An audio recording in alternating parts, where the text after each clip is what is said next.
I know. I saw your I was looking through your channel because I typically, when I don't know what to make a video on, I naturally I do what everybody does, I steal my content. So I was looking at your channel, and one of your older, most popular videos has, like, 144,000 views. It was a guide video to Kaching, and I was like, "That doesn't seem right." So I click on it, and, like, it had a completely different vibe, and you could tell it wasn't nor like, it wasn't it wasn't like it was missing something, like, you know what I mean?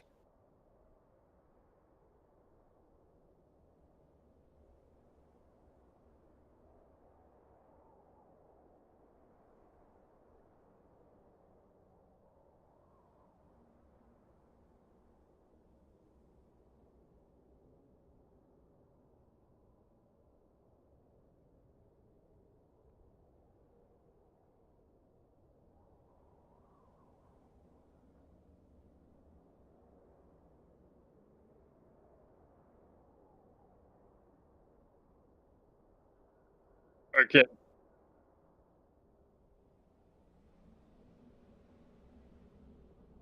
Yeah, I know. Trust me. I know. I used to do, like I don't really do meta content because I'm not a meta player. I just, like I know I have a general idea of what's good, what's not, what's trash, what is, and I'll give my opinion on a character, and then I say at the beginning, I'm like, "This is not meta. Don't follow this for meta." And then the whole comment will be, like, debunking everything, like, "Bro, come on now." Like, you don't think Soul of an Artist, you think, "Yeah, he knows what he's talking about."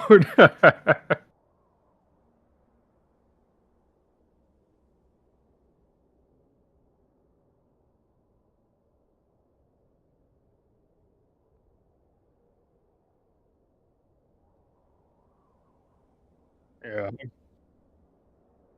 Okay. Alright, cool.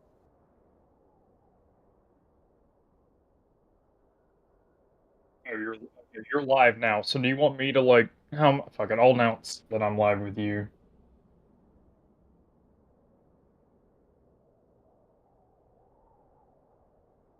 Well, actually, I don't wanna do it yet because the pizza I ordered just got here. I'm gonna go get I'm gonna go I can, hold on, I'm gonna go get food. I'm gonna mute for a second, I'll be right back. I'm very professional.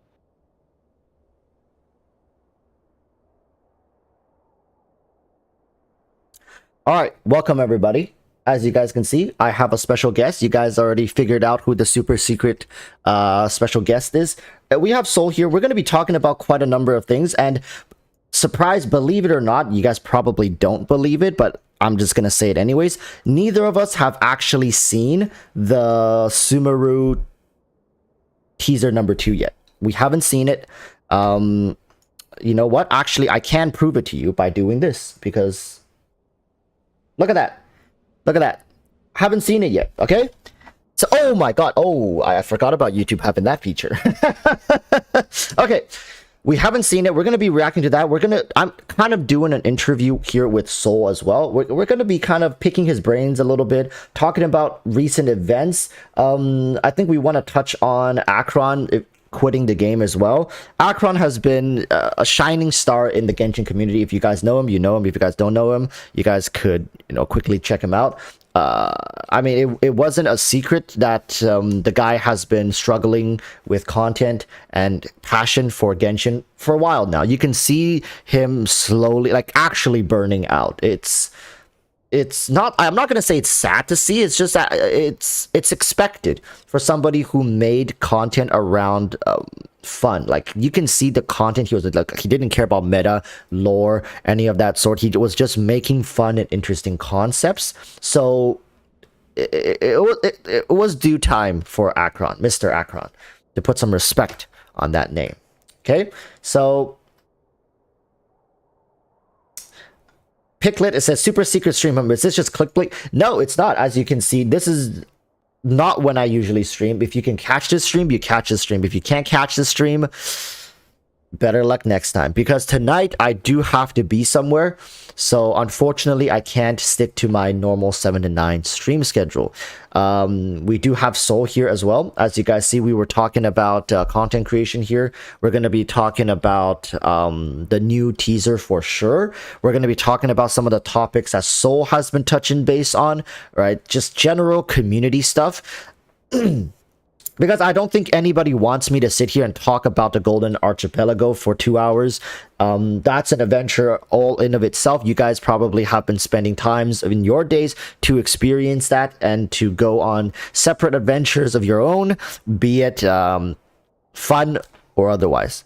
Happy birthday, Tartaglia Genshin Impact. And as you guys can see, I watch a lot of these videos. Most of them I watch, some of them I don't watch.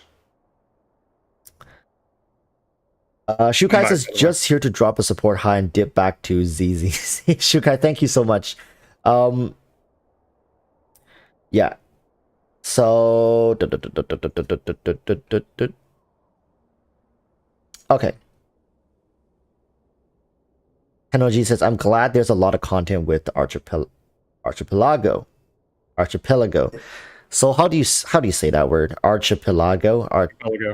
Archipelago. Okay. Archipelago. Just call it the Isle, Golden Apple Isle. That's what I call it. Isle. Damn. Okay.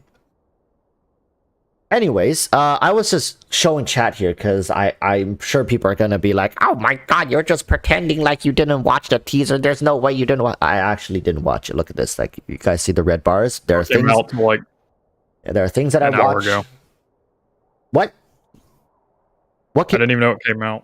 Oh yeah. I didn't know until I woke up this morning. So yeah, or else last night's video would have been based around it. But we can milk some content this way. Are you live right now, Soul? Am I live? Well, I mean, why would I go live and pull from you? I just put an announcement on my server, just like, hey, by the way, I'm live with. Okay, gotcha. I don't need the views. I'll be fine. All right, milking content. Yes, that's how we call it around here. That's how everybody calls it. So yeah, without further ado, let's just take a peek at this trailer, because if it's anything like the number one, I'll be pretty excited. But judging from the title, I don't think it's going to be as exciting. Okay, but that's just me. Let's go into it.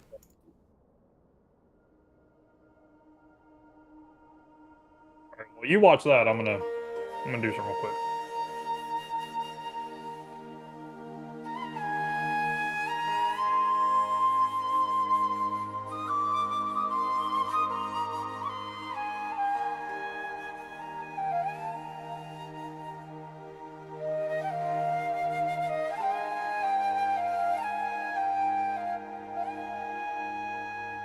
须弥与以往的大版本不太一样，它含有雨林和沙漠两大部分。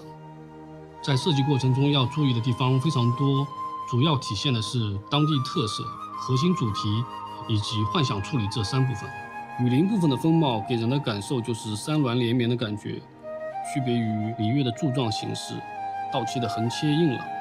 须弥的山石更加符合热带湿润的地区特征，这种偏柔性轮廓的山石结合古代巨树，贯穿在整个地块。植被方面，我们找了非常多当地特色的植被做参考，主要体现的是鲜活、生命力、湿润感以及热带特征。沙漠有沙漠风暴、绿洲、渴望水的植被，被风沙侵蚀的岩石，巨大、神性、具有历史感的遗迹。整体的设计既表现于联合沙漠的自然魅力，又揉进了很多幻想元素。我们一直在尝试设计的边界感，我们不想做非常现实的设计， What is this camera 不能过多的放飞，需要做好异国风情、幻想度以及真实感之间的平衡。So there is a huge desert 同样非常重要 in the region. We haven't seen it 设 though. 定本身给视觉的多样性提供了非常好的支持， Ooh. 有各种各样奇幻的内容。这些内容根据玩家的游玩体验以及美术逻辑安放在各个区域，这样玩家的视觉感受和情绪变化都会更舒适一些，整体的游戏体验也会更好。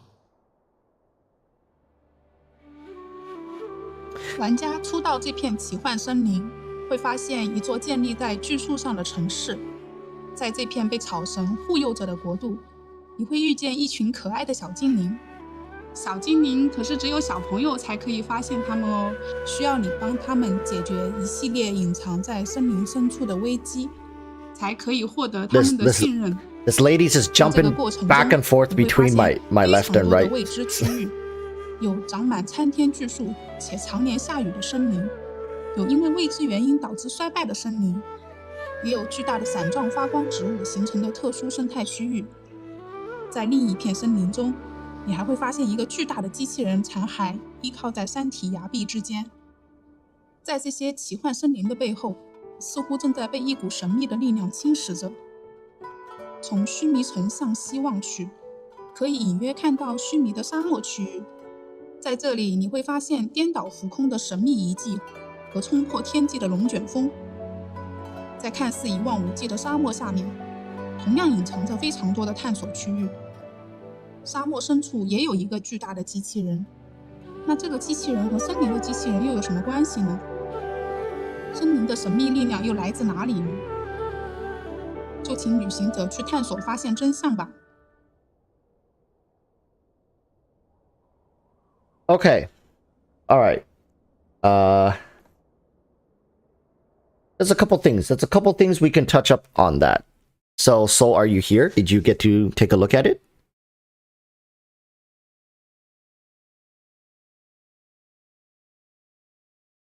Oh.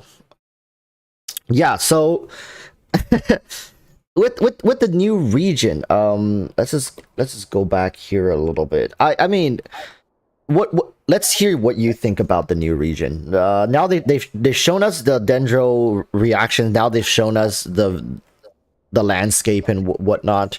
What are you most interested in, least interested in, worried about, or things that they've shown that you're like, oh, thank God? Do you want the paraphrase or do you want the like in-depth explanation? I mean, we can have a conversation on it, kind of like bouncing back and forth. Just the region, or can I talk about? I guess I can't talk about the characters, huh?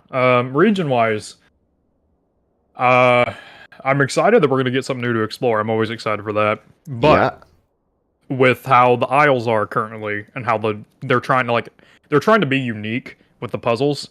And in the process of doing that, they made a lot of really annoying puzzles that take way too long for rewards that aren't worth the time you have to do. Mm-hmm. And I am very concerned that a lot of these new puzzles and new mechanics are going to follow that same trend.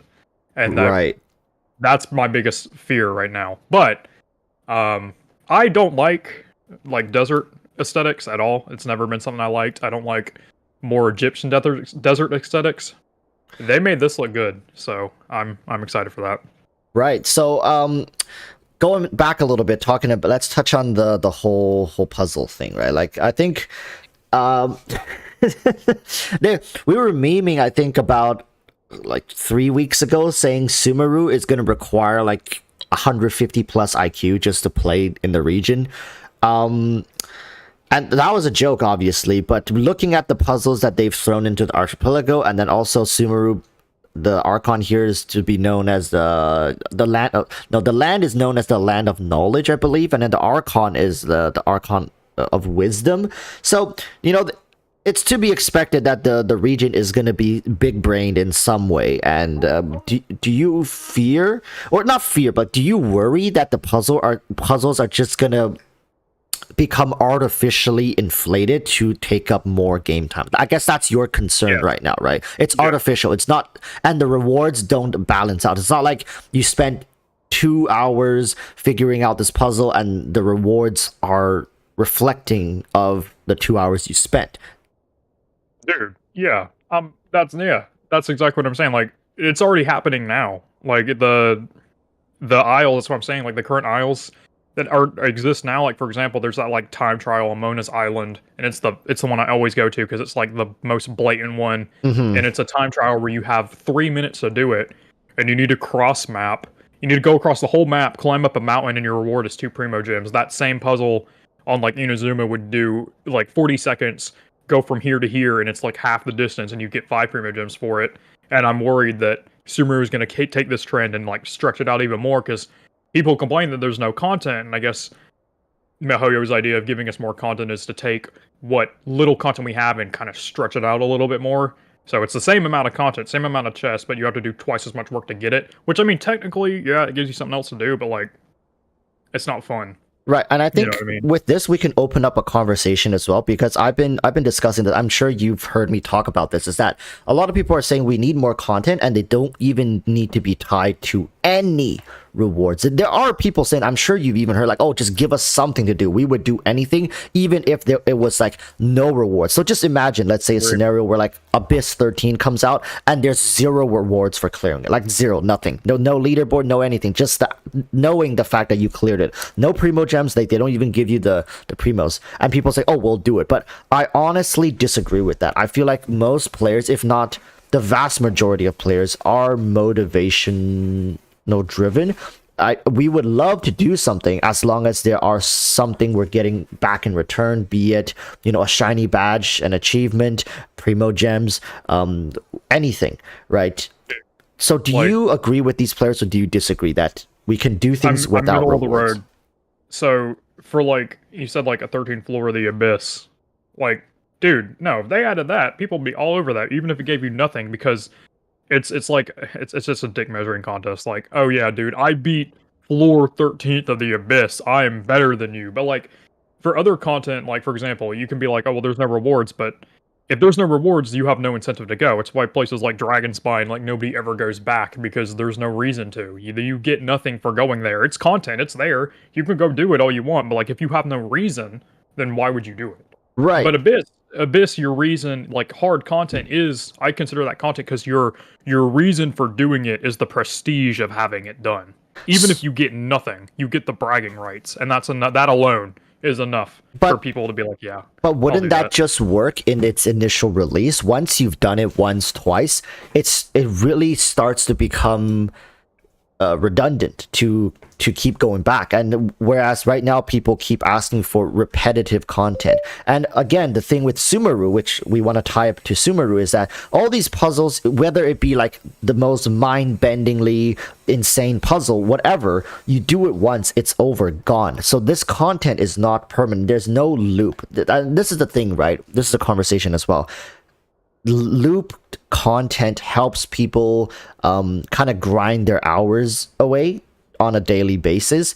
For example, if somebody wants to play 3 hours of Genshin, there is a way to do it in an engaging, fun, and somewhat rewarding way.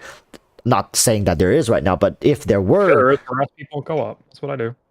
But is that like you see, is that engaging and rewarding to the vast majority of the player base, right? And I think that's what people keep asking for, and HoYoverse haven't addressed it whatsoever, nor have they even teased or entertained the idea in any sort of way. And in Sumeru, I think if it continues the way we've been playing the game, you can already see how Sumeru is going to go. The first maybe 5 patches are going to be somewhat exciting, with new regions dropping every single patch, and sub-regions eventually with 5-star characters, 4-star characters, more puzzles, events, and whatnot, maybe rerunning events, rerunning characters that are desirable. Then comes 3.6, 7, and 8, potentially being another dry spell where it's just filler content. The archipelago, the Isles come back. Is that something that, you see yourself looking forward towards? Or what do you see for Sumeru? Or what do you seek when it comes to Sumeru? What I see myself looking forward to is not what I know everybody else wants to see. Because for as much, shit as I give Genshin, I really do like this game. It is easily, I think it's one of the best games ever made, even though it has a lot of glaring flaws, but then again, what game doesn't? But what I think would really, really help, or what I could see a lot of people looking forward to, not just me, is just, yeah, like Golden Apple Isles, you can say whatever you want about how it's the same isle, and yeah, it is, but for example, like they did this year, they changed up the way it functions. So like every isle last year, you could take the isles from this year and the isle from last year and compare them to each other. And I mean, yeah, for the most part, it's the same skeleton, but there's different meat on it. So like, yeah, it's the isles. You can tell they're the isles, or the same shape, same layout, both have the same level of mountains. But I mean, if you're looking at it objectively, then they're completely different. Like, there's no mechanics on these islands that are the same. So if MiHoYo kind of does this in the future, maybe, please, for the love of God, don't bring back the Raven statues, but if you do stuff like this in the future, where you take a skeleton of something that already exists and rerun it, but change the way it plays, it's still new. Like, it's still new content that you don't know anything about it. And I can see that being fun. And as for in-game content, I can see, like, again, Abyss, you said that, you know, oh, you beat it once, you don't get any rewards, but, like, Abyss, it changes. So you can go back and beat it one time, but who knows, the next time it might be different, it might be harder, beat it again. And then you have the legacy saying, I beat the hardest, most recent Abyss. Because there's a lot of things you can do, but I guess there's just not a lot of ways you can keep everybody happy. That's true. I think trying to please everybody is something that HoYoverse, I think, evidently has been doing for a long time, and they're still trying to do it, right? Making sure the casuals, the mobiles are taken care of. But once in a while, they'll throw us a somewhat semi-hardcore players a bone with an event where you can calibrate the difficulty to your liking. And of course, that event also kind of hits the whale demographic, where you can just make the whole thing damn near impossible to clear, unless you can like do it in 5 seconds with two C6 R5 characters or somewhat. But I honestly think that Sumeru, people say it's like the midway point, because after Sumeru is like what, 1, 2, 3, the 4th region, including Mondstadt. If you want to count Mondstadt as the first, of course, Liyue is the 2nd region, which 2 regions were released back in 1.0. So Sumeru is the 4th region. After Sumeru, there's what? Fontaine, and Natlan, and Chesnaya, and that's it. And no, Celestia. It's Celestia, yep. Yeah. So, but like for the 7 regions, where we are at the halfway point, and when we're at the half, and you can see HoYoverse kind of throwing in more and more lore nowadays. We saw the whole Harbinger just kind of get plastered all over the internet. They just dropped that one thing, and like people lost it. You know, like there are still people making content just for that one teaser. Just think about that. Like, holy shit, that thing's absolutely bonkers, right? And HoYoverse is pushing the story along now. They're pushing everything. It kind of feels like things are starting to speed up. But do you anticipate the content, like the content that we have? Are we getting a new game mode? Anything more permanent? Do you like just fancying this train of thought here, right? Let's just entertain it a little bit. If there were to be a more permanent content, and let's just say because we had the teapot and everything, that's like for casuals, for more hardcore players, like more combat focused content, do you see any sort of permanent content being added in Sumeru that could help or benefit the game and the player base? For in-game combat players, no, I don't. Because every single time we've ever gotten permanent content added to Genshin that stays, it's never ever once been combat oriented. It's always been like a mini game or a building kind of thing. Like, for example, fishing. Like, fishing was added, everybody cared about it for all of a week, and then nobody talks about it anymore. Or the teapot, where it got added, building simulator, everybody cared about it for all of 2 weeks, and now damn near nobody talks about it anymore. Some people still do, most people don't. And I think that they're probably going to keep attacking this demographic, because for as often as MiHoYo just absolutely ignores their whales, they more so seem to be targeting the casual player base, which is weird, I guess.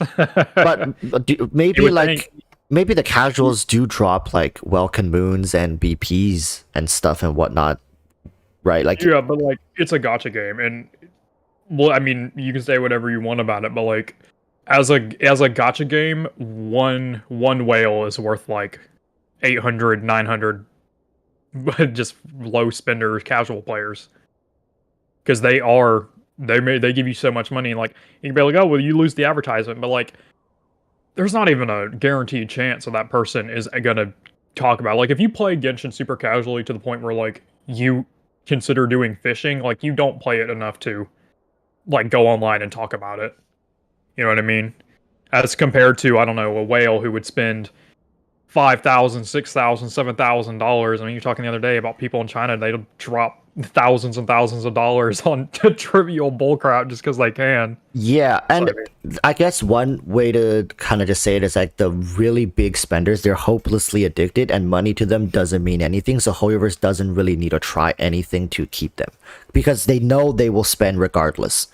Right. It's kind of like that whole Apple, you know, the thing that people say about like, oh, like Apple can literally do whatever the hell they want. They can release like the most garbage phones or whatever, and people will still buy it. They can like, phrase that I use is they could shit in your hand and you'd still eat that shit up. yeah, stuff like that. And I think Hoyoverse knows that the biggest whales in this game right now, they don't like, to them, the money, like to maybe normal people, we can't really fathom like, oh my God, how is it justified to drop like $5,000-$6,000 per patch on this game, right? But to them, that money really doesn't mean it. It's like, for example, to you, like if you lost $5 and you're like, oh my God, it was in my wallet or on my desk, you're not going to lose sleep over it.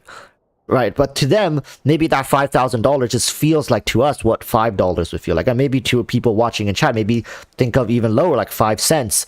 Like you don't lose sleep over that. You don't lose, you know, you don't really get bothered over it. Right. And when people say like, oh my God, but it's 5 cents, like how can you think? And to you, it's like, wait, what's the big deal? It's just 5 cents. It's not right.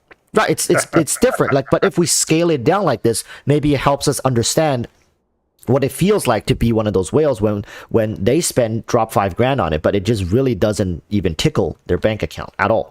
Right. Their finances don't get affected whatsoever. So to Hoyoverse, these people are like, not even worth their time to kind of go to worship because these no, you don't need to go any further. I get what you mean. You mean like they're too far gone. Like they even if they don't have to do anything to keep them attached. The Exactly. only thing to say that I think is like, God, I can't speak. The thing that I always say is once you spend so much money, like once you spend so much money or time, once you put so much of a valuable resources, whatever it is to you, into something, just that alone keeps you playing it, because if you walk away, you lose that. So like that's why I keep saying, people are like, oh, why don't you quit Genshin? Like, dude, if I quit Genshin, I'd lose the $500-$600 I put in my account, and I'd lose the countless amount of time I put in my account. And I imagine to whales, it just exacerbates that difference. So like what is it? Sunk cost fallacy. That's what it is. You've already put so much stuff into it, you can't walk away now. Arguably, that also goes to whales. Not only the fact that they're hopelessly addicted, but that sunk cost fallacy. Like, well, if I walk away now, I lose all this. Right, but to whales, that's much less of an issue, you see, because let's say if they come back a month, 2 months from now, they just need to drop another, you know, 5-10 grand, yes, they can walk away and they come back, they don't have the new characters, right? That's the thing that's going to really bother. Yeah, like the people that are just like, oh, I missed 800 days of Genshin. Well, let me just pull every single character right now. Yeah. I call those Leviathans, dude. They're on a different level. Yeah, okay. So whales, probably whales who are probably dropping like maybe $500-$600 a month on this game. They're gonna have a much harder time to justify, you know, coming back. I understand what you're saying.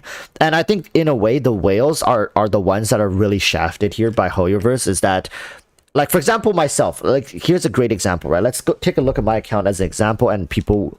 I'm a collector, not for weapons, just for characters. I'm a huge sucker for all these characters because, like, they're everything to this game. Can we all agree? Like, so can we agree that the characters like make up 90% of this game? Without these characters, the game pretty much loses out on so much.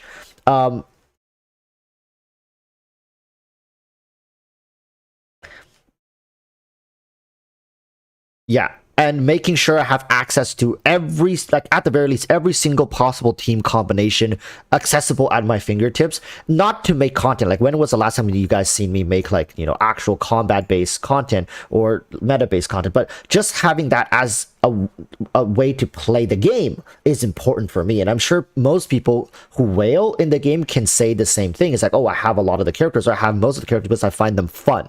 Because I like building them into teams. Let's say the new character, Hazo. Hazo is incredibly fun to a lot of people. We've never had I'm just going to say it. I'm going to call it a combat mage. I don't know what else to call it. It's a combat mage. And I think the concept of a combat mage is so interesting. And I think Hazel pretty much hits that sweet spot for a lot of people when like craving something different.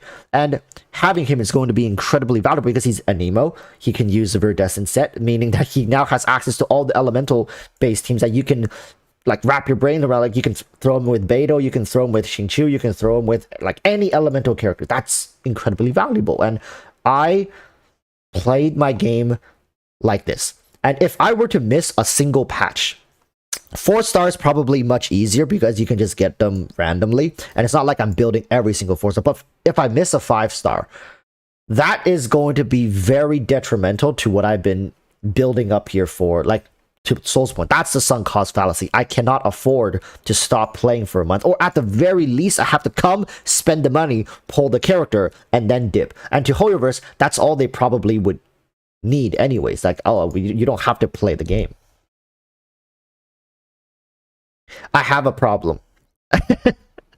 Okay, the thing is, I have a problem, but because I spent so much time in Genshin, like I spent more time than you should spend on this game, because, well, first and foremost, I do make content for it, but like we all need hobbies. For me, like my daily routines: go to work, come home, take a nap, eat food, get on Genshin, play my daily stuff, make a video for Genshin. That's the daily routine. And once in a while, maybe I'll play some League and other stuff. But like, you know, it's but that's pretty yeah, that's the kind of life. And I'm sure what I just said, a lot of people in chat can relate to that, right? Because this game called Genshin Impact has consumed, like, albeit a small portion of our life, but it's done so very consistently for a very fucking long time now. And to let that go, to let that just leave your, and I think there needs to be a transition. I think for most people, it starts with like, oh, I play less and less. I play every other day. Or like I used to play an hour and now I play 30 minutes. And then it gets less and less and less. And then to every other day, every third day, you know, once a week, and then they quit. You can't just listen. This isn't something you just stop one day. Just, I mean, sure, there are people who wake up and like, enough is enough, I'm done. Like they treat it like it's freaking heroin or some shit, and it's like, that's it, I'm done. But for most people, it takes time. It takes time for you to part ways. It's like a girlfriend or a boyfriend, right? It's a partner. It takes time to part ways. And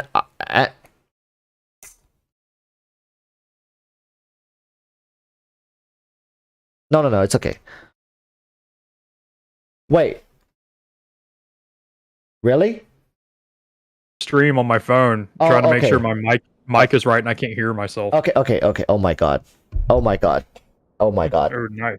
Okay. This is only the second time this has happened to me. You think I learned by now? Okay, so thank goodness, because I muted you on this scene. Listen, I'm a boomer. I don't know how OBS works, okay? I remember... Oh, wait, they didn't hear me, guys. When he said League of Legends, I told him it was gross and that if he plays it, he needs to be sentenced to death. I'm so sorry you didn't hear that. But I saw somebody in the chat make that joke, and I was like, oh god, they probably can't hear me, because I made that joke. And like 2 minutes later, somebody said it, and I was like, oh god. yeah, but... what did you say prior to this? I just want to catch him up because we were talking, because I came here, actually I was just talking for most of the time because I swapped to this scene to show my characters, right? And I was just saying blah blah blah, it's an addiction. Oh yeah, you said the first step to solving this problem is admitting I have an addiction, and I was like, yeah. Oh well, Walrus, you admitted you have a problem. That's the first step. And the second step is finding a solution to your problem. Yeah, so I do have a problem, but I feel like that it feels fulfilling in a way right now to play Genshin and talk about, and like we're sitting here talking about Genshin, so it's very fulfilling to kind of populate my time in a way that I don't know, it feels meaningful. It feels more meaningful than it should be. You know what I'm saying? Like it's... I don't know at all what you're saying, dude. I'm playing Breath of the Wild right now as we're talking about it.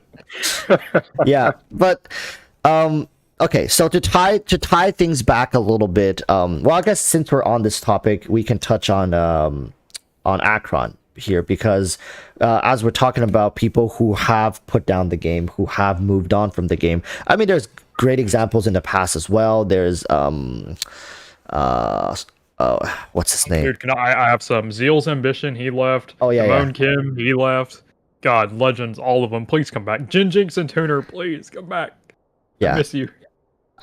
All these amazing content creators, they were eventually able to put down the game, and they all have one thing in common is they don't enjoy it anymore, right? They don't enjoy the game anymore, and they were honest with themselves. They looked at the money, they looked at their balance sheet, they were like, damn, gonna take a huge hit, but you know, it's not worth the mental strain. And another one of those amazing people who recently put the game down, officially said, you know, done and dusted, I'm done here, is Akron. And if you guys aren't familiar with Akron, maybe you've seen his content, but you just don't know his name. But yeah, the guy's before Barbara's versus Ocean and Gay. Yeah, and he's the guy with the Mona cosplay. You know, content creators. The dude. Yeah. In the Mona cosplay. Yeah, the dude in the Mona cosplay. Yeah, it's Akron. I mean, I don't want to dwell on this for too long, but it's just to talk about it from a content creator's perspective. And I'm sure you very rarely will hear content creators really go in depth to talk about their experience with Genshin, how they feel about Genshin, and you know, their future plans for it. I think for Soul and I, we fall in the category of, at this point, commentary content creators. We have it air quote the easiest because we don't really have to like hire editors. We don't really have to, you know, scrutinize over frames of and content to show on screen with like analytics, charts, graphs, and you know, truth. We are here to share our opinion on the game, meaning that yes, that will cause us to get more backlash. No, maybe not. Like, we'll get backlash. No, our job, liar. No. Our job is to validate everybody else's opinion, as you know. That is the way it works on the internet. Once in a while we will, but I think I would like to say that you and I really don't care too much about the haters or whatnot, and I guess we don't have to because I've not heard that word be used in ages. Yeah, I mean, that's who they are, right? They come to your channel, they don't really watch the content, they come here just to, you know, take a fat shit on you every once in a while, or every day if you upload every day. But for us, it's because there's no objective truth in what we say. It's our opinion, right? But when you, let's say you make a guide about Hu Tao. What do you mean? No, what I say is always true. I'm never wrong.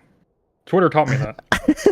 Objectively, it is. But for guide content creators, like Ziox, Braxophone, Sevi Plays, they can screw up very badly.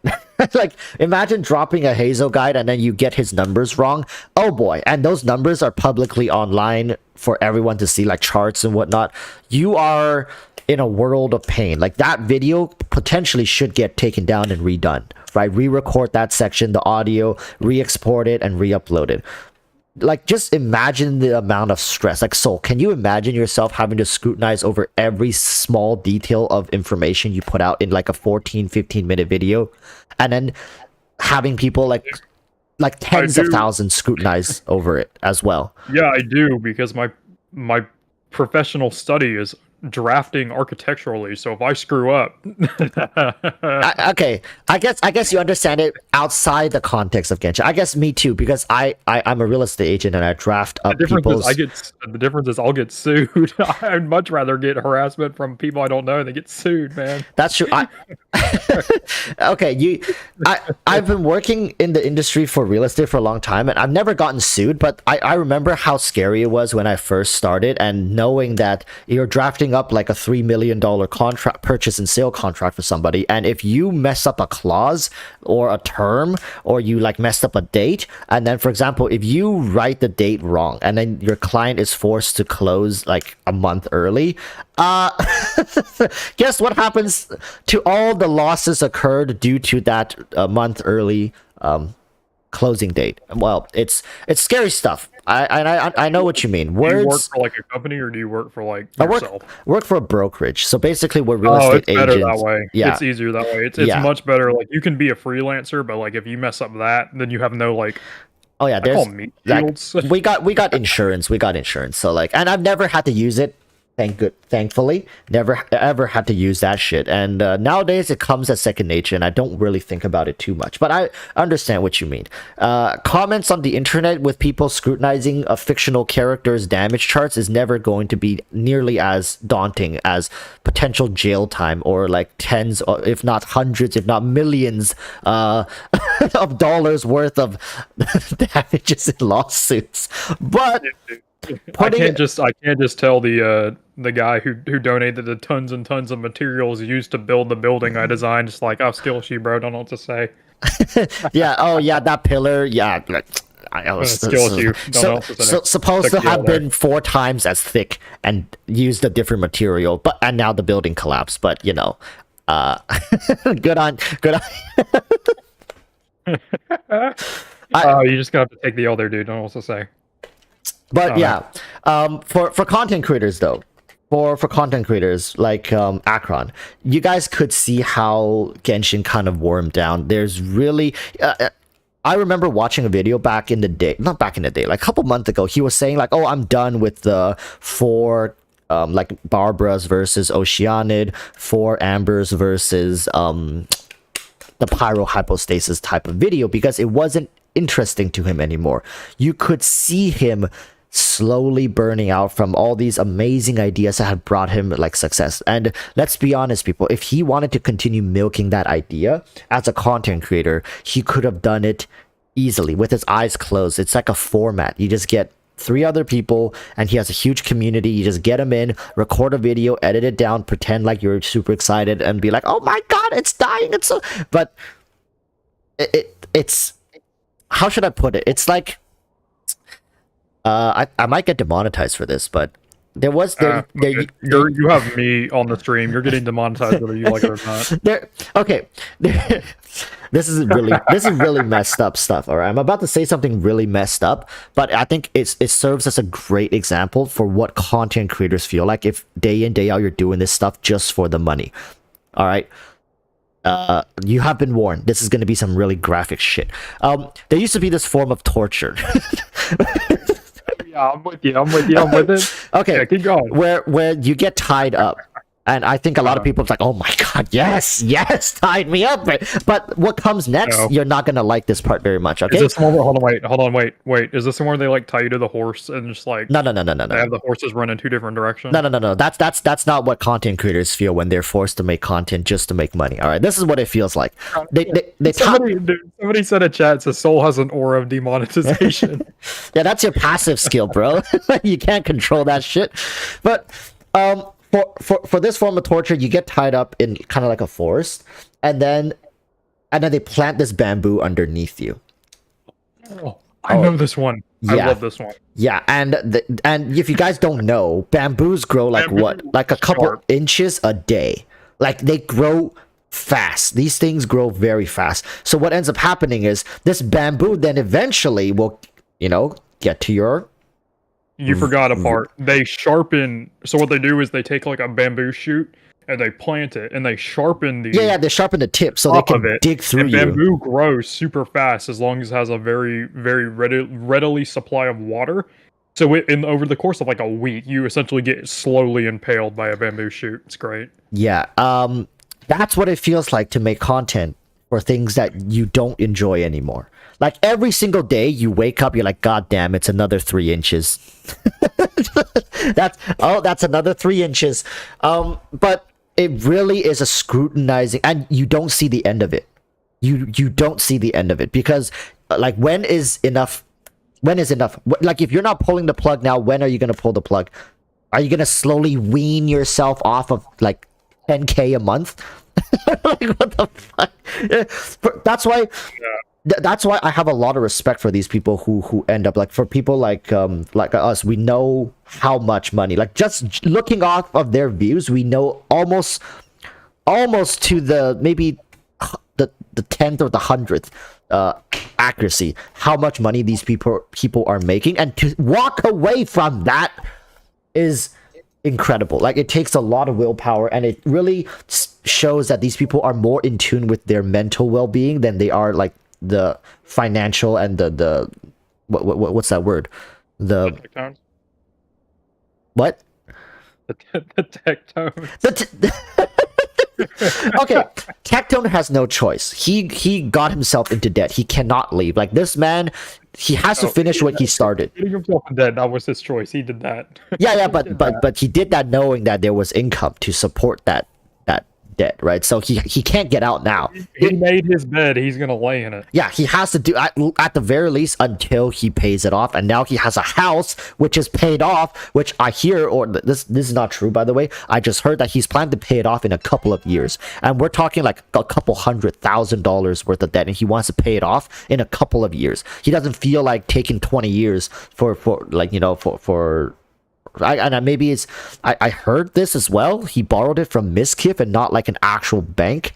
So I don't know what his interest rates are. I don't know what his term, like maybe Miskiff's like, bro, you better pay me this shit back in 3 years, and I won't give you any what would you call that, interest. There's no interest, but you got to pay me back in 3 years or something weird. It's like a custom loan that he got from a content creator. So yeah, it was allegedly it was Miskiff because he joined OTK. But I have a question for you, and it's related. You make money from YouTube, don't you? yes, I do. Okay, I don't. So I don't know like what someone like him could expect to earn. But like, correct me if I'm wrong. I've seen the money he makes from advertisements. Like when he wants money, he took advertisements. So why doesn't he just do that? Is there like any reason why he can't? Wait, for who? Tectone? Tectone. When there was a time where it was a while ago. I haven't watched his content in a long time, but I think it was when he first moved houses. He made a lot of money from like he did advertisements. Like he never does ads ever. But there was a time where like he said he was in debt and he was doing a bunch of advertisements. So like every one of his videos for a couple months he did an ad. And he did like he did like a subathon, and where he like literally went for weeks, I think, without stopping stream and getting subs just to pay off his debt. Yeah. So to answer your question, why did he stop doing that? Like I think it's just that there's not an infinite amount of sponsors, and even a channel for his size, what ends up happening is that sponsors comes towards the end of the month. I don't know why they do it. They always come like towards the last week or so. So actually, that's obvious. That's because that's when once all the normal stuff is paid. Like they have bills too. Once all the bills are paid off, whatever's left, typically, I see. That's why. Okay. So yeah, that's when sponsors usually reach out to content creators. So it's not like in the middle of the month he'll have like a sponsor he can just tap into and work with. But for Tectone, I think he just realized that it's not sustainable. Like that, whatever he was doing, it's way over the top. He was rushing it way too much, and I think he has some sensibility in him to know that, okay, you know, I can probably slow down a bit. He still does sponsors nowadays. He like every once in a while you'll see a sponsor pop up, and he has become very lenient with his sponsorships. Like he'll pretty much take most sponsors, although like none of the weird crypto shit. I think everybody knows not to touch those. I haven't seen any weird crypto. Just know to everybody who watches. Oh, by the way, I see people asking who I am. Hi, I'm Soul. Just know that if I ever take a sponsorship, I'm 100% doing it for the money. Yeah, I think we all are. Like it shouldn't need to be said to people that okay, there are some sponsorships that we truly believe in, but they are very few and in between. For the most part, it's just a game that they got us to trial. They're like, hey, you know, you mind promoting this game to your audience? And people are like, oh, sure, for, you know, X amount of money, sure, I'll do it. And that's pretty much the extent of most sponsorships. So you shouldn't really give content creators like too much of a hard time. It's like, would you... Oh my god. No, you shouldn't, because if you watch their content, that's how they make the money to keep making their content. I'll never understand people that get mad about YouTuber that brings up ads. But we were like so off topic. The reason why I brought up Tectone is because you were talking about people that were like, they were worried about their mental health and their right over money. And I brought up Tectone specifically because recently even though he does like Genshin content, you said that what are you going to do, slowly weighing off of $10,000 a month? That's what Tectone's doing now. He's doing, like, on his main channel, he's doing, like, he'll do, like, a Genshin video, then, like, a normal video, and then, like, a Genshin video, then a different video, and then he keeps going from there. But And he okay, made a video talking about it a while ago. here's the thing though, Soul. Tectone is in like a downward trend, right? Like that's something out of his control. A lot of people in the community, like he's had beef, like he's had drama with like Enviosity. He's had drama with Asian guy. He's had drama with Dreamy, I believe. Who's that? I've never even heard of that person. Dreamy is like a were they a guide or theory crafter? Like there's still, and they had drama with Jinx and Tuner. Like pretty much. I know. He was the final nail in their coffin, and I will never forgive him. It's like the guy, like he's pretty much made the same mistake 4 times now, and you see no remorse, no like any form of maybe I overdid. You're walking on eggshells. I'm gonna come in here and throw my dick on the table. He doesn't feel bad. He doesn't. Yeah. He doesn't. Okay, he got. This is your stream, so I'm gonna keep it brief. We don't want this showing up on Tectone's Clips channel. But yeah, he did not even care. Like he unironically ruined Jinx and Tuner's online career. Like there was a period where they were getting harassed every single day because he brought his audience into the live stream, and then to this day, he still thinks he was in the right for that.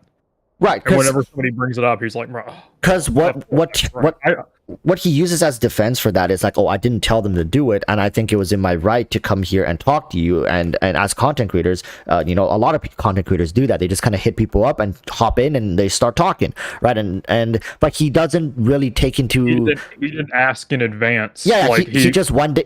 I think I remember it was on the day he rated their live stream, didn't tell them it was happening, and then Tuner he only had like a couple dozen people watching him.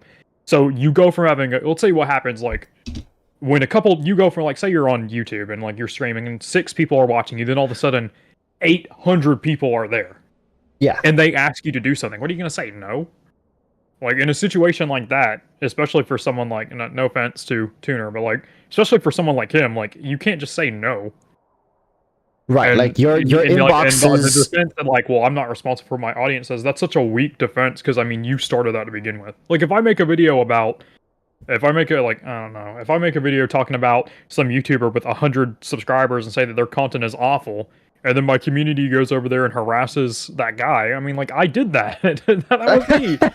and I know I would have done that. I wouldn't deny that I did that. Because, like, with becoming a content creator, especially when it's big as Tectone or all the big Genshin YouTubers, you have a level of responsibility of what your audience does. And you need to take every action that involves another content creator with that in mind.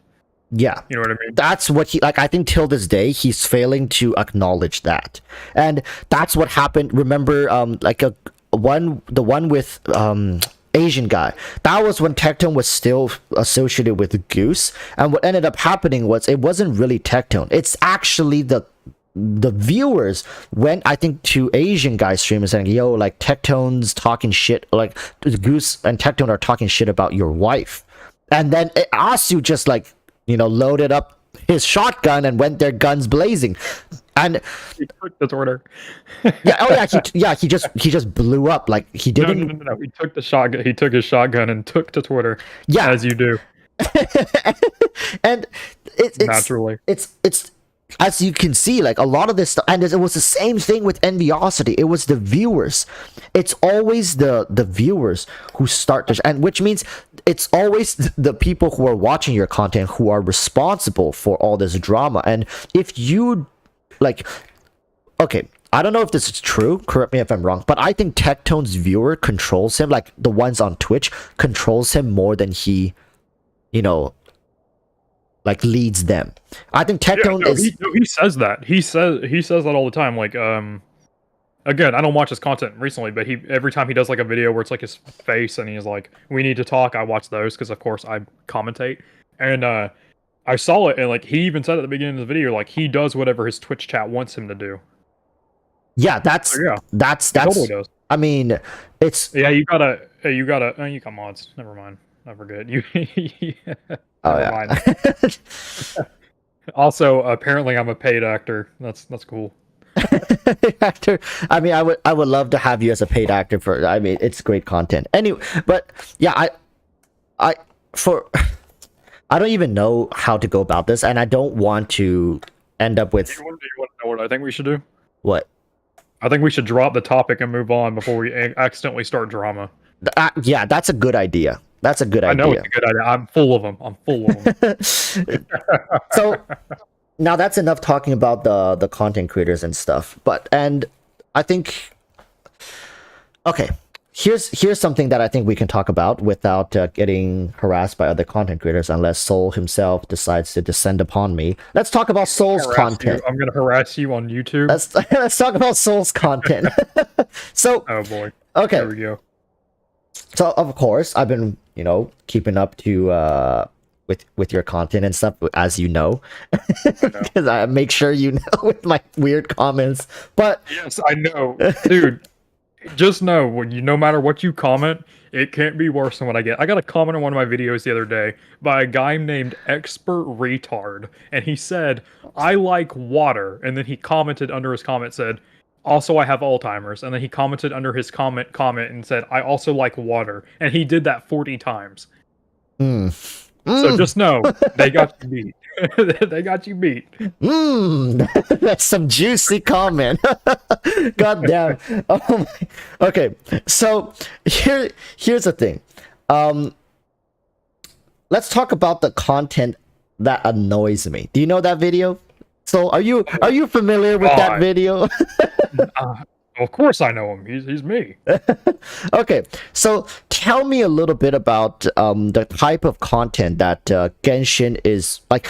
Let's just name a couple genres. Let's do it together. So we got the Discovery, right, and the guides, right? So we got two. Actually, let me fire up my trusty ass notepad here, because we need to keep track. You want to know what content annoys me? Go onto YouTube right now. Look up Genshin Impact and scroll down. Oh. That's not even like not all Genshin content, but like you will know what I mean. Okay. As soon as you do it. Unfortunately, my live stream. All right, here, I'll do it myself. Oh damn! But yeah, I kind of see what you mean. I kind of see what you mean. Okay, but there's just so many genre. There's just so many genres of content. Let's go. So, Genshin, did you say Discovery? Genshin Undiscovery. That channel. Really I know. I think I've put don't recommend that channel, but yeah, I know that. And then there's the. They're not gone, by the way. There's Venti's. They made a second channel. Is it Venti's Butler? Venti's Butler skin. Yeah. All those clickbait Genshin channels, those really annoy me. But the content that annoys me video, I don't remember what exactly that was about, because I made 2 videos about things that annoy me. I didn't make one about what content creators do that annoy me recently. There's clickbait Genshin content, there's guides. I don't know why I'm putting guides right below it. It's not like they're related or anything, but there's also like lore. There's commentary. There's the commentary YouTubers really suck. Fuck those guys. Yeah, like they're no effort. Literally just turn on a camera and talk for 20 minutes, cut out the awkward bits and just upload it. Like takes no brain cells, right? Disgusting. Fuck those guys. Yeah. Original.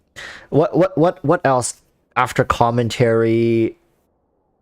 Theory. The channels that only talk about Genshin drama, those ones are great. Those are personal favorites. Also, drama. Genshin news channels are the biggest joke I think I've ever seen. That's true. Like honestly, if you just follow Hoyoverse, you get everything already. Intash Multigaming, everybody knows who he is. He was like one of the biggest jokes of like Genshin Impact content creators, because like he advertised himself as like a news channel. He got banned eventually, so I don't fear about talking about him. But he was like a news channel, but like all of his news was fake information, blatantly wrong information, leaked content, and clickbait. and every single one of his videos was like clickbait. Now he might be gone, but the genre of Genshin news unfortunately still exists, and I see it all the time. It's like the Genshin Undiscovery and Vinty's Butler skins, but instead of making 60-second long videos that Plague You recommended, they make 20-minute long videos that Plague You recommended and get more views because it's 20 minutes.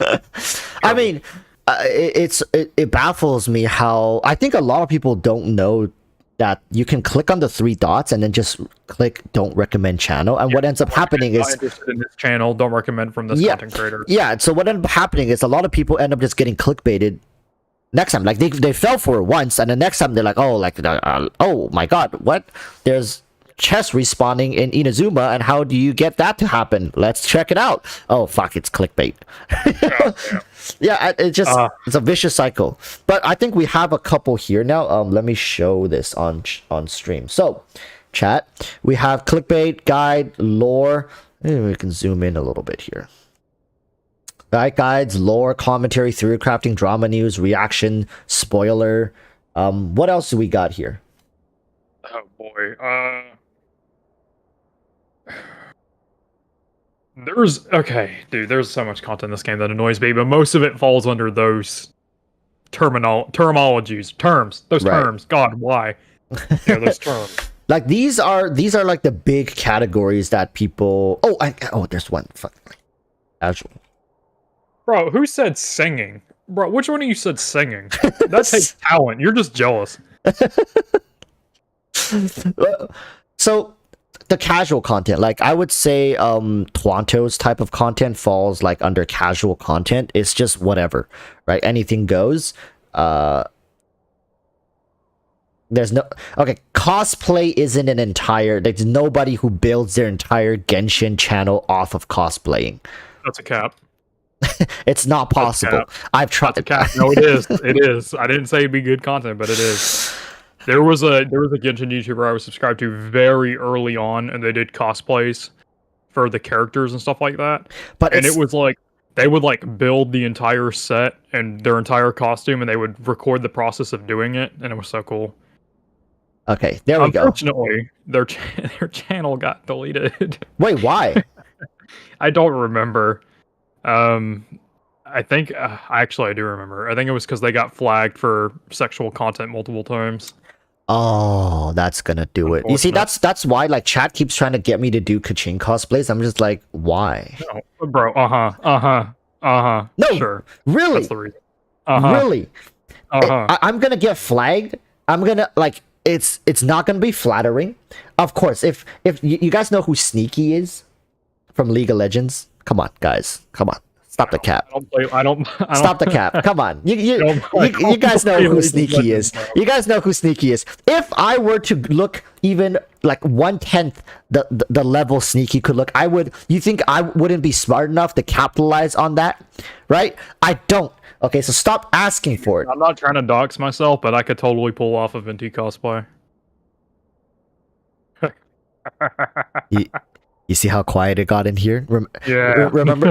Yeah. So you remember your white girl voice? If you can just combine the two while you're in your... Of course, sweetie. I can do that. There it is. There it is.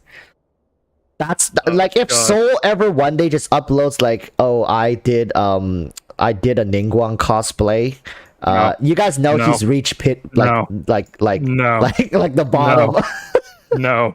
No, I'm sorry, no. I'm not even gonna humor that. You know Soul has reached pit bottom, alright? I've reached rock bottom, ladies and gentlemen. Yeah. Solely fans will open after that. It'll have gone public. Yeah. I'm gonna do what God, what was their name? I'm gonna do that going nuclear. I'm done with content creation. Just drop the OnlyFans leak, delete the YouTube account. Yep. You're just gonna go full sneaky. Yeah, full sneaky. We're going nuclear. Yeah, every character getting cosplayed. But okay, so let's bring it back. Yeah, let's bring it back to here. So we got all these categories, and the one that probably gets the most views in here are the casuals / the nope reaction. Is it the reaction? Reacting to Genshin content is so incredibly potent on the algorithm that even people that don't touch Genshin will get millions of views from it. Is reaction really the highest one? But I guess yeah, because there's so many, right? They're like look up like reacting to Genshin trailers or Genshin teasers. like professional music like producer reacts to Genshin music, stuff like that, I guess. Yeah. Okay. So reactions, and like, even the big content creators do it, like even Tectone, and it's such a effortless form of content that anybody can do, and you don't even have to watch the video. That's another thing. Some people just have scripts and they'll read it, and then they'll have an editor edit the reactions, and then they'll upload that. So it's like low entry barrier. Everyone can do it. Like even commentary is harder because at least for that you have to have some sort of idea. You could watch a reaction video and just deadpan stare at it the whole time, upload it, and get 40,000 views. It's crazy. What I think cosplaying probably gets the lowest views. It does. It does. And it takes a hell of a lot of effort to actually do this. Like, so we quickly see it's not like views don't come from hard work. Okay. No, it doesn't. Views, you got to get lucky. Yeah, you have to get lucky, and you also have to like be on topic. Like, for example, a great example right now is like the Sumeru teaser number 2. If right now I were to make a video like the best, like, listen, I can make the best Tartaglia like DPS rotation, like everything Tartaglia video, and I can drop it on my channel right now, it'll die. It'll most likely die. And someone left a great, we missed the meme content. Meme Genshin content is terrible. It's not funny. Like, it used to be good. Like, you guys remember? No, it did not. No, don't even cap. It never was good. No, but when I first started the .exes, when you first get introduced, like the first 1 or 2, when they incorporated like a lot of like up-to-date memes that's outside of Genshin, and they find creative ways to loop it into Genshin, and like you can see they sometimes even rig up 3D models just to like have the Genshin characters do the meme. That was some creative stuff. But what happened was they kept doing the same thing over and over and over. To this day, you can go to, like, actually, let me just pull this up real quick. Oh no, don't give him attention. No. Genshin.ex. Trust me, they get more attention than me till this day. Someone like Roffler, right? Like someone like Roffler. He's still very active to this day, but some of his videos just don't get nearly as much. Back in the day, they were hitting for 4 million views, 2.2, 2.7, 2.3. Like, you can see how what's that word? Like, how popular this form of content was, right? Yeah. Anime Holic Tops is saying, as someone who is a big fan of Genshin lore and watch multiple lore channels, I'm interested to hear the reason for lore being on the list. No. It's nothing. It's a nothing burger. Like, lore is just not. I'm not talking about the lore where they take what's actually in the game and then compare that and then make a video on that. I'm talking about the people that say what they're talking about is lore and then just pull shit out of their ass and then made a video about it. Genshin lore and watch multiple lore channels. I'm interested to hear the reasons for lore being on the list. So, and also this list isn't like content that we hate. I do hate some, like the clickbait ones really, or like, but this is annoying. Yeah, this list right now is just every single genre we can think of. So out of all of this stuff, for example, this one, I hate. Okay, I'm going to put hate under theory crafting. I know a lot of people are going to disagree with this. It's because I used to find this interesting, but these people are just people you can't reason with. You can't really entertain ideas in this category. Well, no, you can't, but like that comes with the... You can't be like, oh man, I can't reason with these people. I mean, no. Oh, I mean, obviously you can't. They have proved, they are sitting there doing math to statistically prove what is the best. That comes with the space, you know. Yeah, and it's gotten to the point where it's so like concrete, so black and white that you are in there as like, you feel like it's an academia more than it is like a freaking like a community where you can just chill and have like fun. Doesn't really exist here, in my opinion, because let me ask you a question. Yes. What is Jing Shou's best in slot weapon? I would Come on now. I would say, is it a jade? Is it a jade sword? It's either the, like, I don't use the jade sword for him, but I use the sack sword. But I would think like jade sword would be pretty damn good for him, no? Because doesn't his thing scale off of HP? His little sword. My friend. All right, let's move on. Yeah, You're wrong, by the way. It's neither. yeah. So that's what I'm saying is like, when if I go in to talk about it like that, it's, you know, the whole conversation just kind of derails. That's why I think if theory crafters were more chill, if they had more chill, I guess it's not so much I hate theory crafting the genre, I hate interacting with the people in this space, meaning, which essentially means I can't interact with this genre, because to interact with the genre you have to interact with the people, right? So it's not just that, but then there's also the people that only know half the meta and then argue about it. right, like the really ignorant ones. Like, I know I don't know a lot of shit, so I don't even try to argue with theory crafters, but it's just they come, like, for now, like, I'm a commentary channel, but once in a while I will somehow hit the fucking algorithm. I almost said organism. I'll hit the Organism, yeah, baby. I'll hit the algorithm for these theory crafters, and they'll come in on a video where it's just based on my opinion and my experience. For example, Klee. It's happened in the past. Recently, my Klee videos have not, but saying like, oh, you know, Klee's very clunky, and then they would come in and it's like, actually, if you like do frame perfect, you know, like dot dot dot dot, she's actually pretty fast. I'm just like, shut the fuck up. Like, yeah, exactly, bro. Shut up. Nobody cares. Yeah, like people playing on their phones with 200 ping. You think they're gonna fucking do perfect, frame perfect, animation cancels with their auto attack? Like, get the fuck out of here. Like, I'm gonna make a meta channel. My first video is gonna be like how to most optimally play Genshin. In the first video is just gonna be the opening clip, first 30 seconds, throwing a phone in the trash can and putting a computer on the yeah, like, that's really it. Like, a lot of them are so, like, they're talking about like milliseconds of optimizations and stuff like that, where, yeah, like, they're literally basically making the game like only a advanced AI algorithm can play the game to that level of perfection.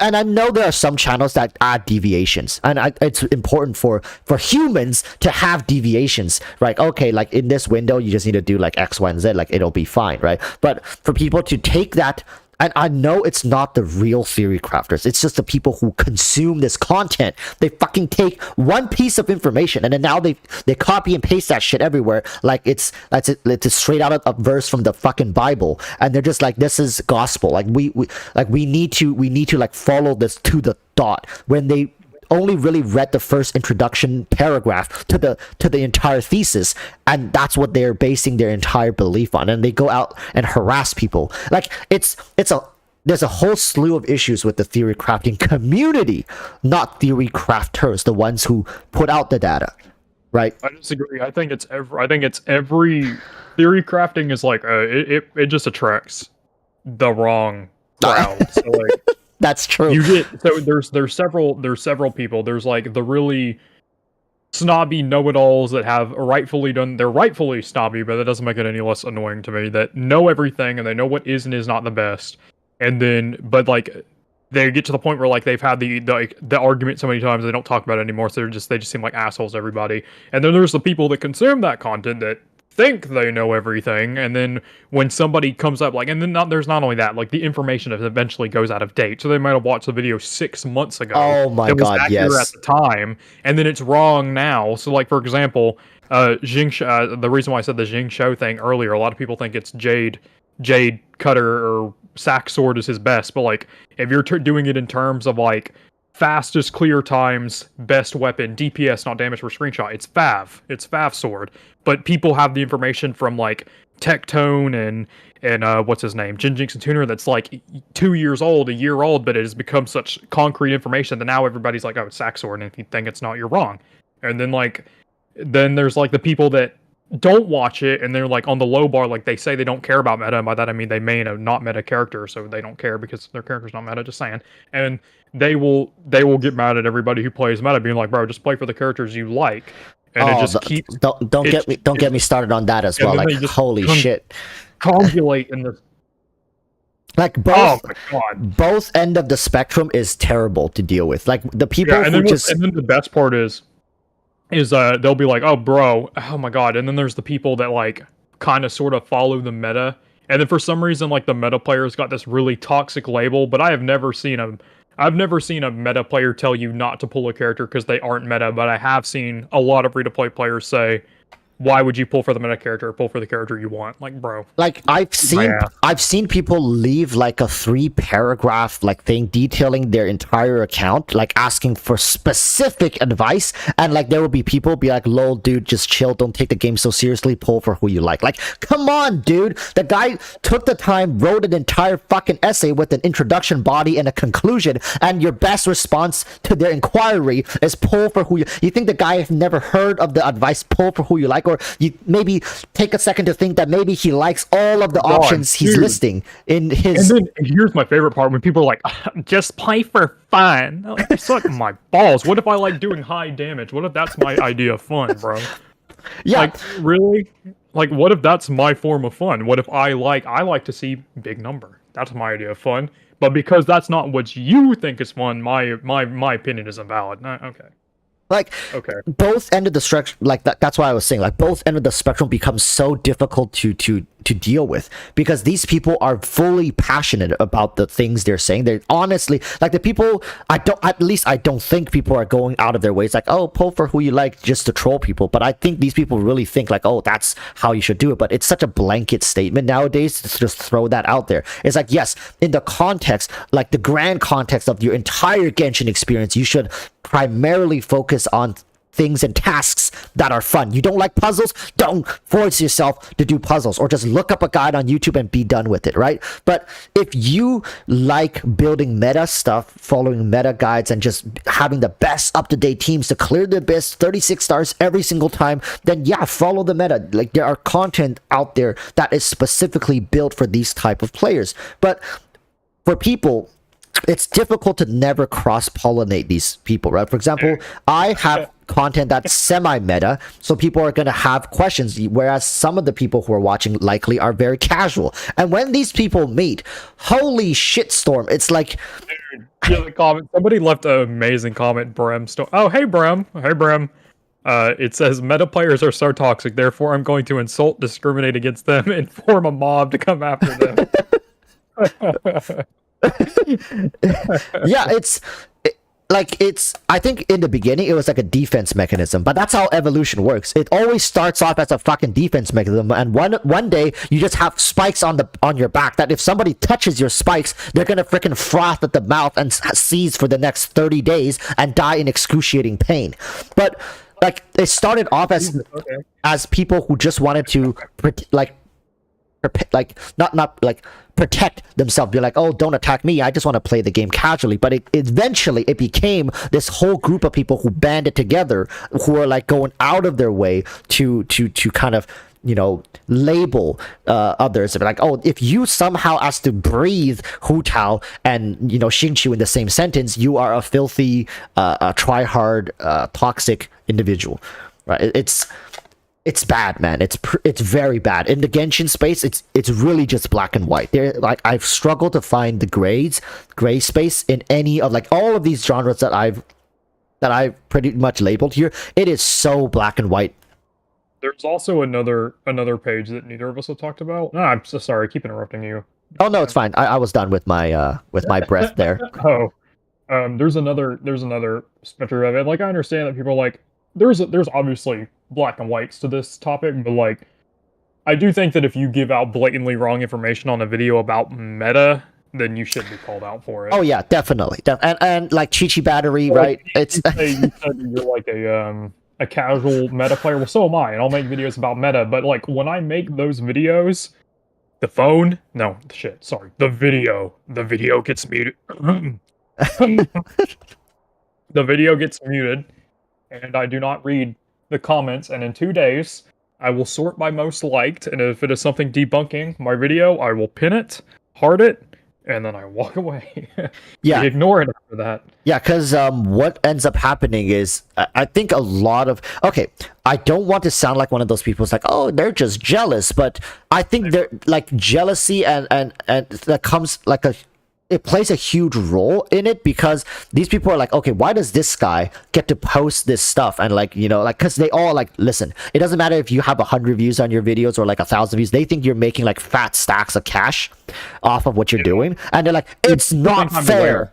Yeah, they think it's not fair that it's. Bro, I don't even have every character. Get off me. But it doesn't matter. Like, you're getting views, you're getting people watching your videos, and these people like can't even get 3 people to agree on the same thing in a fucking Discord chat. And of course, they're gonna feel insulted that how come this guy gets to sit here, post YouTube videos with tens of thousands of views when he's saying the wrong thing. Like, I know this, I even know more than this guy. I think that's where it all stems from. It's like, oh, I can do this, I know more than this guy, how come nobody listens to me and what I say? How come every time I open my mouth in Discord, people tell me to shut up and get out? On Discord, bro.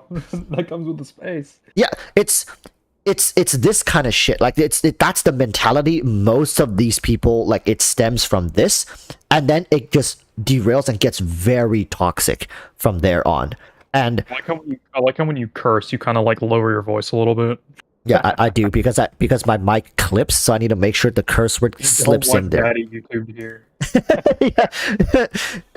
I you know, okay, listen, in the back of my mind, I feel like if I just say it a little softer, maybe it doesn't get flagged. But no, I'm here, and I'm not gonna do that. You're getting flagged regardless. Join the club. Who am I kidding? Everybody gets an ad right now. I'm just gonna insert an ad. Yeah, but we've been talking about meta for a while. You want to keep going down the list? Right. Okay. So theory crafting, spoilers. This is a personal. Okay, listen, people. This is a personal list. All right. We just talked about theory crafting, bro. That's what we were just talking about. Yeah. No. We're talking about spoilers now. We're talking about spoilers. The entire genre of spoilers. Like, these people don't give a damn. Genre. Oh my god. No, the spoiler is a genre. That's an entire genre in Genshin. There are people who build their careers off the back of like other people's spoiler content. Okay. I got you. You just don't want anybody to know. I see it. Okay. Yeah. Yeah. So people got an ad. Hey, people, I was just making sure my monetization was still functioning fine. Anyways, we're talking now about spoilers. Now, this is a love-hate relationship. There are people who absolutely love spoilers. We can agree on that. I think like half the chat probably love spoilers. Is your brother here? No. What do you mean? Wait, actually, no. You said there's people that love spoilers. I'm like, yeah, represent, buddy. I was talking about me. Oh! I thought your bro. I thought your bro just. And dude, I would love to have your bro on the podcast as well, because his takes on Genshin, I think he has a very rudimentary. Like, dude, he doesn't play Genshin. I know, but like, he knows a little bit. He knows just enough so that we can ask him specific questions and actually get an honest answer out of him. Okay, yeah. If you can, like, we can ask him about like spoilers, and like this kind of stuff, and how keep the chat entertained. Okay. Listen, people, we're about to get a guest speaker, here, where they don't really interact with the Genshin space, right? You can actually see this person's honest input with both like the Genshin community, the game as a general, the contents, the previews, the trailers, and all that stuff, the characters, what this person thinks. All right, this is gonna be like some eye-opening stuff, because you don't really get people like this. It's very rare to come across people who knows just enough about Genshin but not too much, where you can ask them about it and they'll give you answers that shows that they know stuff about it, but they don't know too much. It's very, very difficult to meet these people. How about interview However CEO? Actually, I'm thinking about traveling to China next year. I might. Yeah, and he actually knows about the game. That's what's important here, right? It's that these people need to know, have a very basic understanding of the game so they can actually answer these questions. And ideally, they should see some things, like some of these genres of videos pop up in their feeds, and maybe get their opinion on that. You're describing a norm. No. These people are more normie than normies. Like, I'm talking, they don't even have the game installed. They've never really played the game. Normies actually play the game. They just play the game in a very like normie way.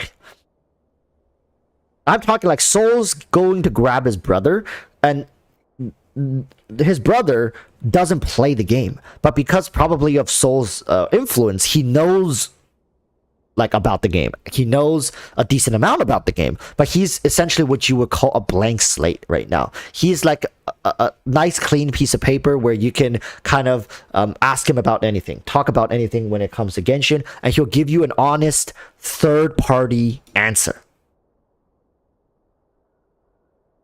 Yeah, so that's exciting. Anyways, I hope you guys are enjoying the stream. Today, it's really just casual conversation, whatever goes. You guys don't need to take it too seriously. It's mostly just Soul and my opinions. As you guys know, we're both commentary channels where we just share our points of view on things. And I think a lot of the times people watch us because they just want to see what we have to say. Nobody really takes us that seriously unless it's really a topic that you guys are really passionate about, right? For the most part, think of it as entertainment. All right. Neko Schlinggel says, it's nice for me because your stream is not at 5 a.m. for me this time. Today we had to do a little earlier because I have to be out later this evening.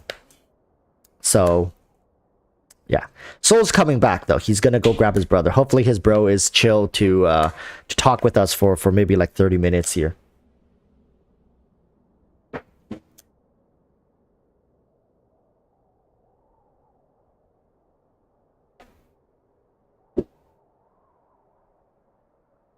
Al Doge says, honestly, this has been nice to listen to in the background.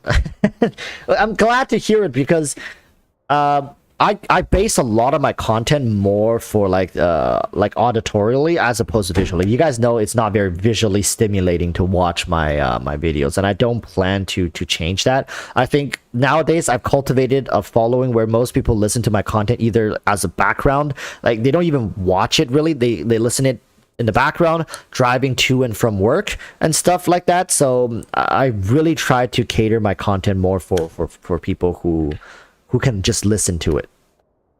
Maybe I should just start a podcast. maybe that's going to be better.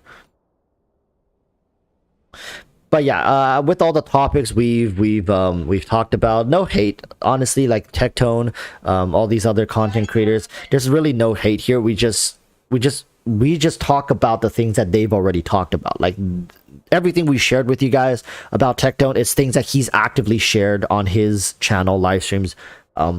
So there's really nothing. It's not like I've talked to Tectone in private and then now I'm spilling all his secrets and stuff. Like where do you think I got all this information? From his videos and his live streams. So now trust me, I'm on talking terms with Tectone. Source, trust me, bro. yeah. Tectone DMs me whenever he finishes streams and he needs a shoulder to lean on. I got him, bro. Yeah, we're exactly. tight. We're tight in that way. We play Raid Shadow Legends together. Yeah. The mission was a failure. He's trying to register for his next semester of college. Oh damn, that's he might be down here sometime within the next hour, but I don't know. Oh, we'll be gone by then. Don't worry. Next time. I was just saying how valuable of an individual your brother is when it comes to being able to talk to somebody about Genshin, whereas he doesn't know too much. Like he's not a sweaty tryhard, nor is he like he doesn't even play the game. So he's like I have a mission. He has played Genshin. He played it for 2 days, got Zhao, and as soon as he pulled Zhao, he logged off and has not logged in ever since. Perfect. Perfect. The guy, like, he's the perfect third party. You can ask him anything about the Genshin community, like the contents, like creators, or like what kind of content he gets recommended. He's like the perfect case study right now where we can literally ask him things and he will answer truthfully, unbiasedly as a third party individual. No, he won't. You don't know who my brother is. Imagine me, but instead of like take all of my cynicism, take all of my negative traits, and transmorph it into a goofy, just shitpost. He's a walking shitpost. I mean, he is a self-identified walking shitpost. He'll be like, what's your opinion on Genshin Impact, bro? That's just cringe. Walks away. No, okay, but the thing is, because he is very in tune with like you know, the masses. That's pretty much what people think of Genshin. That's what I'm saying, dude. Like all people think, he thinks that Genshin players are pedophiles. You know that Maxor clip where he's like, there's that joke where it's like, fun fact, a lot of Genshin players don't know the age of consent is 18. That's a Maxor clip, and it got so popular that people think that's true, and he's one of those people. So no, if that's what the masses think about us, I'm scared. But so look at the masses. That, like, go ask anybody. I have not once. It's the masses. Oh, is he here? Okay. How do I address your brother? What's his name? What do I call? I don't even think he can hear you. No, I don't think he can hear you. Who can hear who? Need that sheet of paper for our classes when we registered that I gave you? I need that. I'm very professional. I'm not gonna mute. I'm very professional. There it is. I'm yelling this. I'll be back. Back in a minute. Bye. Okay, goodbye. Well, there. Well, there he goes. But yeah, what I'm saying is, listen. As much as we are like waist deep in the Genshin cesspool at this point, most people who sees this game sees it in negative light and its community. Like there's no getting around. I have yet to meet any individual who I've spoken to who knows about Genshin and its community have said anything positive. Zero. Like, it's all been very negative stuff. Being like, oh, it's just a bunch of helplessly addicted, like people who can't spend like properly, or like they can't. Someone just left a comment that said, "Soul's sister has a great voice. Thank you, Erixo." Yeah. But yeah, dude, I know exactly what you mean. I don't tell, like, you wouldn't catch me dead telling people in public that I play Genshin. Let alone make content for it. That alone is reason enough for me to keep myself anonymous. All right, they don't need to know that.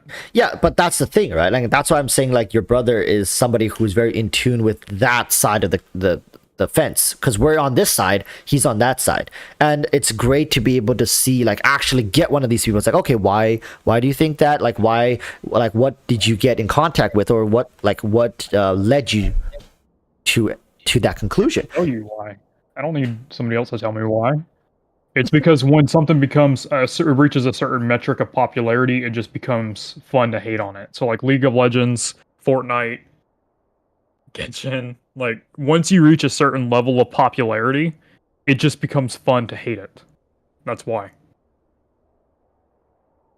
And I know that's how it is because, like, if I didn't play Genshin, I know for a fact, like, for example, I don't play League of Legends, but, like, I will always make jokes about how, like, League is trash. Anybody who plays it, death, the meme where it's like, Your Honor, League of Legends, gabble, death. Stuff like that. Because that was the culture. Like, if you're on the internet, you will see that. So when you see it, you're like, okay, well, that's what I think.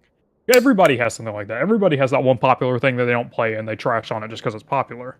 I see your point, and I guess in a sense, when it comes to the hate that Twanto got, Tectone got, Mtash got, is all because they were like at the top. Right? Like nobody's gonna come to me and shit on me for just to get clout. I think it's like these people, like, they feel like they achieved something by hating on it. I think there's something like, is it a dopamine hit? Is it like a sense of I think it's to be with like the majority. So like it's like everybody else hates this thing, so I should hate this thing and I'll fit in. It's a sense of belonging. Like they're a part of something big, something really massive. And in a way, I guess the topic is kind of moving towards like for example, I'm sure there's a lot of people subscribe to Twanto because he was known as the #1 growing channel or #1 subscribed channel. Like he's the biggest.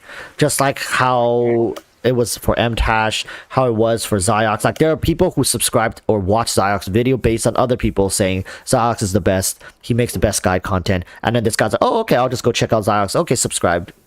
And there's pros and cons to both, right? They can't just take the pros and then say like, oh, boo-hoo, the cons are so bad. Like they got to their success due to the hype train, right? People just jumping on because it's taken off. Get your ticket now before Twanto reaches 500,000 subs, and they just subscribed. Oh, that is so cringe. I hate it when people do that. No, but that's kind of what a lot of this like builds up as.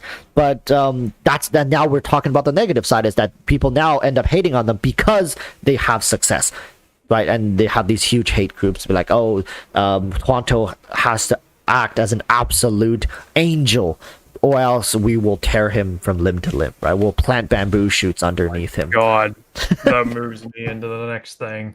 How about those fake apologies, right? God. Yes. I made a video about that. I saw that. I saw that. That pisses me off. But it works, like, man. It works because it doesn't matter. Because you're giving up. You are giving into what they want, and then they're just gonna take more from you. But so, like, think about it like this: when you get to that size, you stop becoming you cease to become an individual. Like, you cease being an individual, and you become a corporation. Like, you become a business. This ends up being a business for these people, right? And you have to act as a business now. That's what sucks, man. Like, imagine if you eventually become like Soul of an Artist. The channel has like 1.7 million views. Each of your video gets like 900,000 to 1 million views, and like you're making fat stacks of cash at that point, but you're essentially a business. That's a business for you now, right? And you have to treat it like one. You can't treat a business like it's an individual. So what ends up happening is like, yes, they are catering to the masses and making these cringe-ass, fake-ass apologies that are half-hearted. They don't even mean it, and they're just saying it so the people can be like, oh my God, look, he apologized. He's understanding and all-inclusive, just like Netflix, right? Like, we meme on Netflix adaptations of like like, oh boy, what a great like manga or like manhwa. Can't wait for the Netflix adaptation where they like include a skin color of everything on the spectrum. Like, there's not like, okay, there's nothing. The purple representation and the live adaptation of Chainsaw Man. Yeah, there's nothing wrong with you know what they're trying to do, but it's just the way they do it is so cringe. But that's what corporations have become nowadays. And Twanto, Tectone, Mtash, all these people are treating it more like a business and a corporation than they are as a hobby. Here's the difference. You're a YouTuber, you know? Right. You get to that point by being who you are.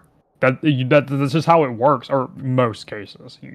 People like Tawano, people like Tectone, people like Mtash, people like whatever under the sun. They get to that point by being themselves. So when you get to that point, and yeah, you do eventually get a giant audience of people that just are there to be there. But like, when you get to that point, you want to keep being who you are. And if like you say something you thought was funny, and then people give you shit for it, and then you apologize for it, you are now no longer apologizing for what you think is right. You apologize for what you know they want to hear. And all that ends up doing is bringing more people like the people you just apologized to towards you, because they see that that's how it works. And I know that's like not just indigenous of, you know, Genshin content creator. That's the entirety of YouTube.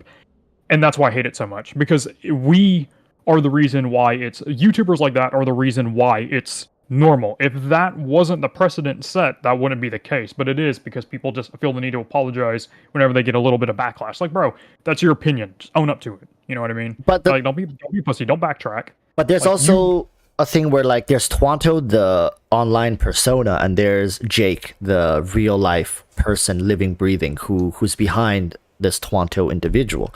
Well, I mean, obviously, like, you really think that the person in my videos, you really think that I genuinely get that mad over Genshin content? Like, yes. No.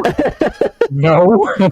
But okay, but you see, now we're talking about this. Like, is Twanto apologizing for his online existence, or is he apologizing as Jake the individual? I don't think he's apologizing as Jake. He's apologizing as Twanto because he's built a brand. Twanto has become a brand, right, on in the Genshin space, and to a degree outside of the Genshin space. So here's the difference. Did you think he left that comment saying drip maliciously? No, he did not. Do you think he left that comment saying drip as Twanto or James? I think it was Twanto. I think it was Twanto. I think it was James.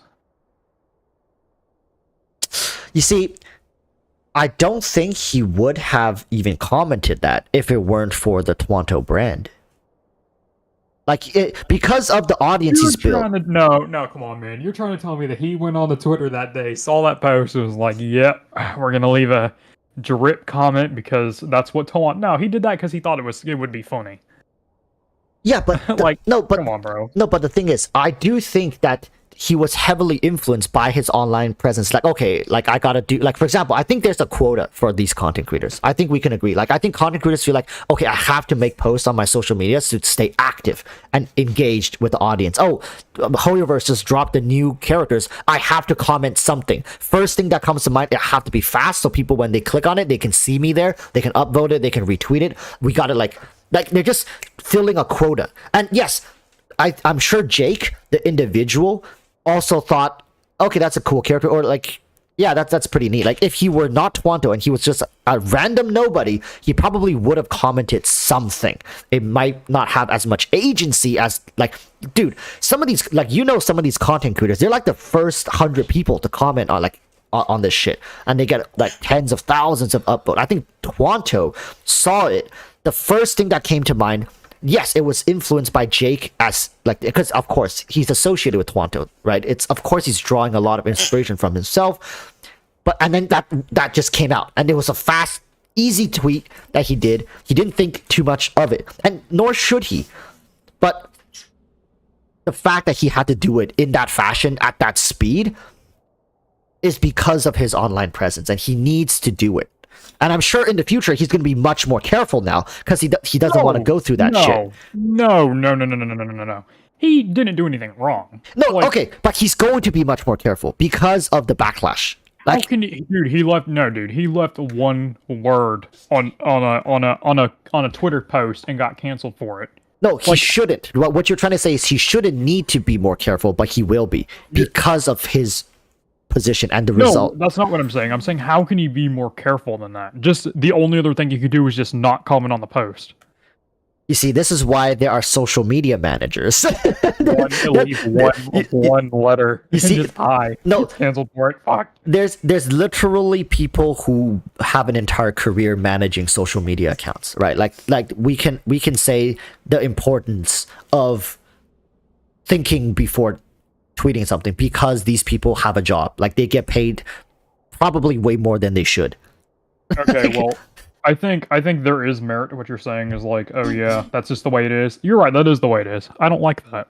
That's what annoys me. I don't like that either. And I will continue, even if Soul becomes a 100,000 subscriber channel, I will still be the asshole that I am now. No, but like, it's great because you can build your brand off of that from the very beginning.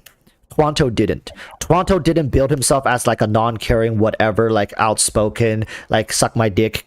Don't, my dick, bro. Yeah, no, like my ball. Yeah, like that type of branding. Like you don't see what's his name?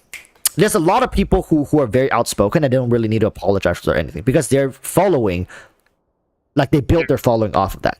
And that's why I believe you when you say that. I said something on stream the other day. Someone was like, oh, you're going to be careful, so you're going to get canceled. Like, bro, what are they going to cancel me for? Yeah, how can they cancel you, right? Like, they can't. They quite literally cannot cancel you. And I believe canceling only happens when you allow it to. Like, I wholeheartely believe that. Oh, wait, no, that's not entirely true. If you do something heinous, yeah, you'll get canceled. No, but like, for example, like, okay, here's a great example, and I think the society as a whole should stop doing this. I can shut your entire point, whatever you're going to make, down in 6 syllables. No. Let me say EDP 445. Wait, what? EDP 445. What is EDP 4? Is that somebody who got like canceled? Oh my god. Really? You don't know who he is? You see, I guess maybe the cancel worked, right? Because true canceling should have the person like non-existent. So like he was a YouTuber with like 3.7 million subscribers. He was the face of like a bunch of meme videos. If you've ever seen the video of the really fat black dude in the Eagles jersey and he like drinks a whole bottle of water and then dumps it on himself, he like screams and says it's showtime. He was a really big, really massive content creator, like untouchable. He got canceled multiple times and nothing happened. And he how do I describe this? He went to go pick up a cupcake from a 13-year-old, and I will leave it at that. And it ruined. It didn't just ruin his YouTube channel; it ruined his life. Like he's down a house. He's in debt. He's sold pretty much all of his possessions, and every single time he tries to get a job, people hunt him down in real life and get him fired. That's cancellation. If you do something so bad that something like that happens, I 100% believe you can be canceled. Even if you try not to let it happen, because he's tried to come back. He's made 3 YouTube channels, banned. He's gone to every other, like, he's gone to Twitch, banned. Facebook Gaming, banned. Everything, banned. Even stuff you've never heard of, like Bigo. I don't know what the fuck Bigo is, but I know EDP got canceled from it. Because that's true cancellation. You can get canceled even if you don't want it to happen. It's possible. It's happened before. Okay. So it can happen. It can happen. Here's the thing, right?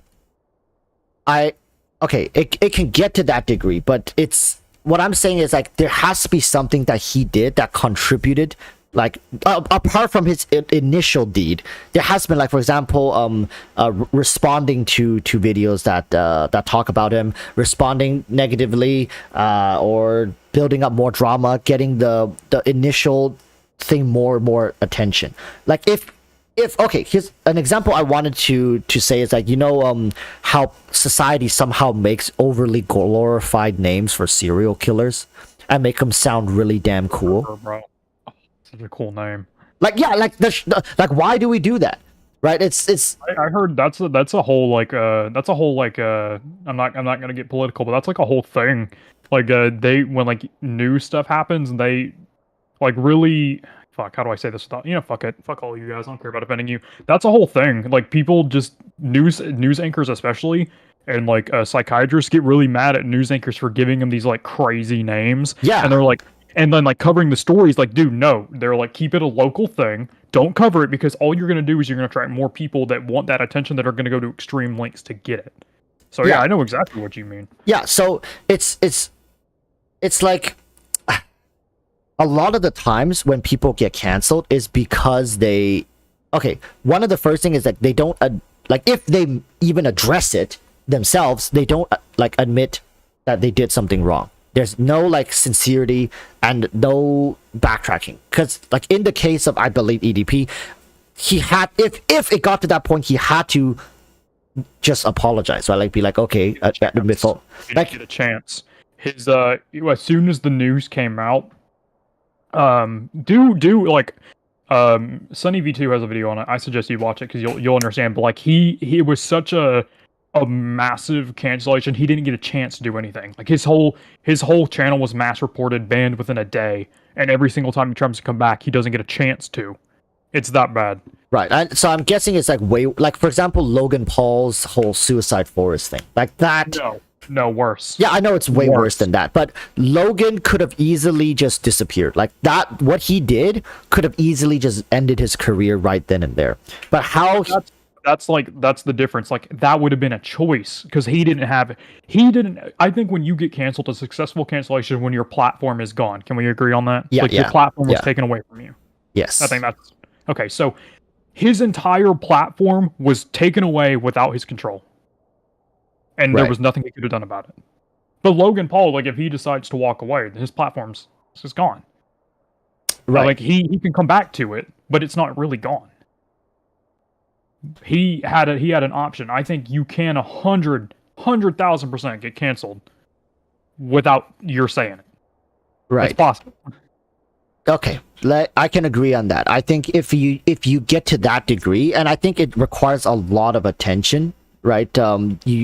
You need to get it to that level of like it's really less to do with what you did and more closely tied to how many people are talking about it. If everyone on the platform for like even a day, like it doesn't matter if you're making makeup, doing Minecraft, doing anything like commentary, news, like everybody's talking about your shit and everybody's saying like, get this guy off this platform right now. If you get to that level, you're like, you're done. Right, you're done. For example, I don't know how 5-minute crafts is still it's still on this website. Like some of the stuff they promote, people do, is actually dangerous, right? But it's because my favorite one is when they told you to put some tinfoil in the microwave. Yeah, like come on, that. Like maybe people don't see it as that important, but watch, if somebody actually, like if let's say a bunch of kids suddenly follows through with that and actually bad things happen to them, yeah, they're, you know, then it's gonna happen. But why does it need to get to that point is what I'm saying. It's like it's more about the attention that like not enough people are talking about it. There's not enough attention brought to it for them to actually properly get canceled. And like EDP, like I've only heard of one case when it's gotten that bad. Well, I think like there are definitely cases where like you get like everybody's against you, like Logan Paul. Everybody knows that I've made a severe and continuous lapse in judgment event with him with the forest. But I mean, like he thrived in that. Like it's possible to be canceled and like everybody knows who you are and you can come back later and actually win. Yeah, there's like, a lot of people who found him. Yeah, people found him through the cancellation series. Like people didn't even know who he was before that, and then they found him, and then they saw how he like handled the situation. He handled it very masterfully, and I don't know if he did it himself or he had a team behind. He planned it. It's since been confirmed that he planned it, because anybody who says anything about like, did you plan that, they get blocked.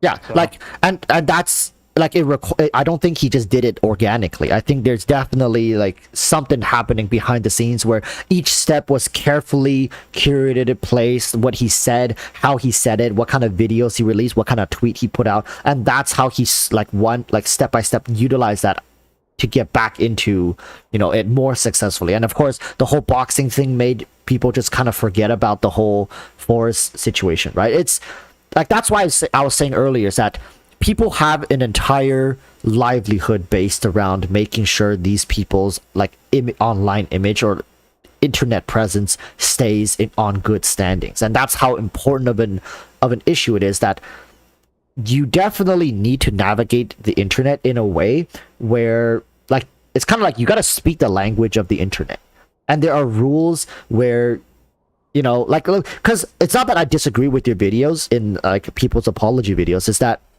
I think it's just unfortunate that once you get to a certain size, if like Twanto, he could not have prepared for the amount of explosive success he's gotten. Like I've had, okay, I was about to say something, but let's just skip over that. Let's just go to the next point that I was about to say. It's like the kid had 1 year to prepare. 1 year to prepare for what he was about to get himself into, like, which is insane, overly accelerated internet fame. And I know he has an organization with him, but right now what Twanto probably should do is probably hire somebody to oversee his, you know, online presence stuff. Like I think he needs that, because if he's going to continue posting on Twitter, being very active on all these social medias where young impressionable children are predominantly on as well, it's just like the whole drip thing is going to happen over and over. Like they're going to find other ways, because now he's giving them attention. Just watch. If there's a first, there's a second, there's a third, and it's only going to come harder and worse next time. Why would you? I know I will never understand catering to those people, because the only people you're apologizing to are the people that actually got upset about it, and by apologizing to those people, you are making it a standard where people like those people can thrive in the future. So why would you want them as part of your audience anyway? So here's the thing though. The only way someone can blow up the way Twanto has is because of children. Now, yeah, Twanto, your entire audience are children. That's what he's saying. No, they're young kids. Look at Ninja. Look what happened to Ninja. Like when Ninja blew up in Fortnite, it's all kids. Like the only way, like if the only way you can get this level of success and blow up is because of children, like young, like teenagers, the people who have more than 6-7 hours a day. Hold on, I take offense to that. No, don't rope me in with those people. Those people, those are not teenagers. Those are children. Those are 13-year-olds. Okay. Those are tweens. So, but we cannot deny that that's who his audience is, though. Like, oh yeah, 100%. So, and these kids, like you don't even know what the fuck they're thinking the next minute. So, in Twanto's case, if he wants to continue down his road of success, like, okay, you might say, like, why would you even want them? As like for us who are commentators, we are very close knit and in contact with our communities. Of course, we wouldn't want to talk to people like. Do you know how many content creators who are in the community? Or fuck, you know how many content creators have just outwardly just blocked me or muted me? Wait, really? Who? How many? Yeah, I'm not gonna say names because like I don't believe in talking negatively about those kinds of people. Like there's some people who are so close to me, but like yeah, no. You, Final Flame, and Valk are the only people that will actually talk to me.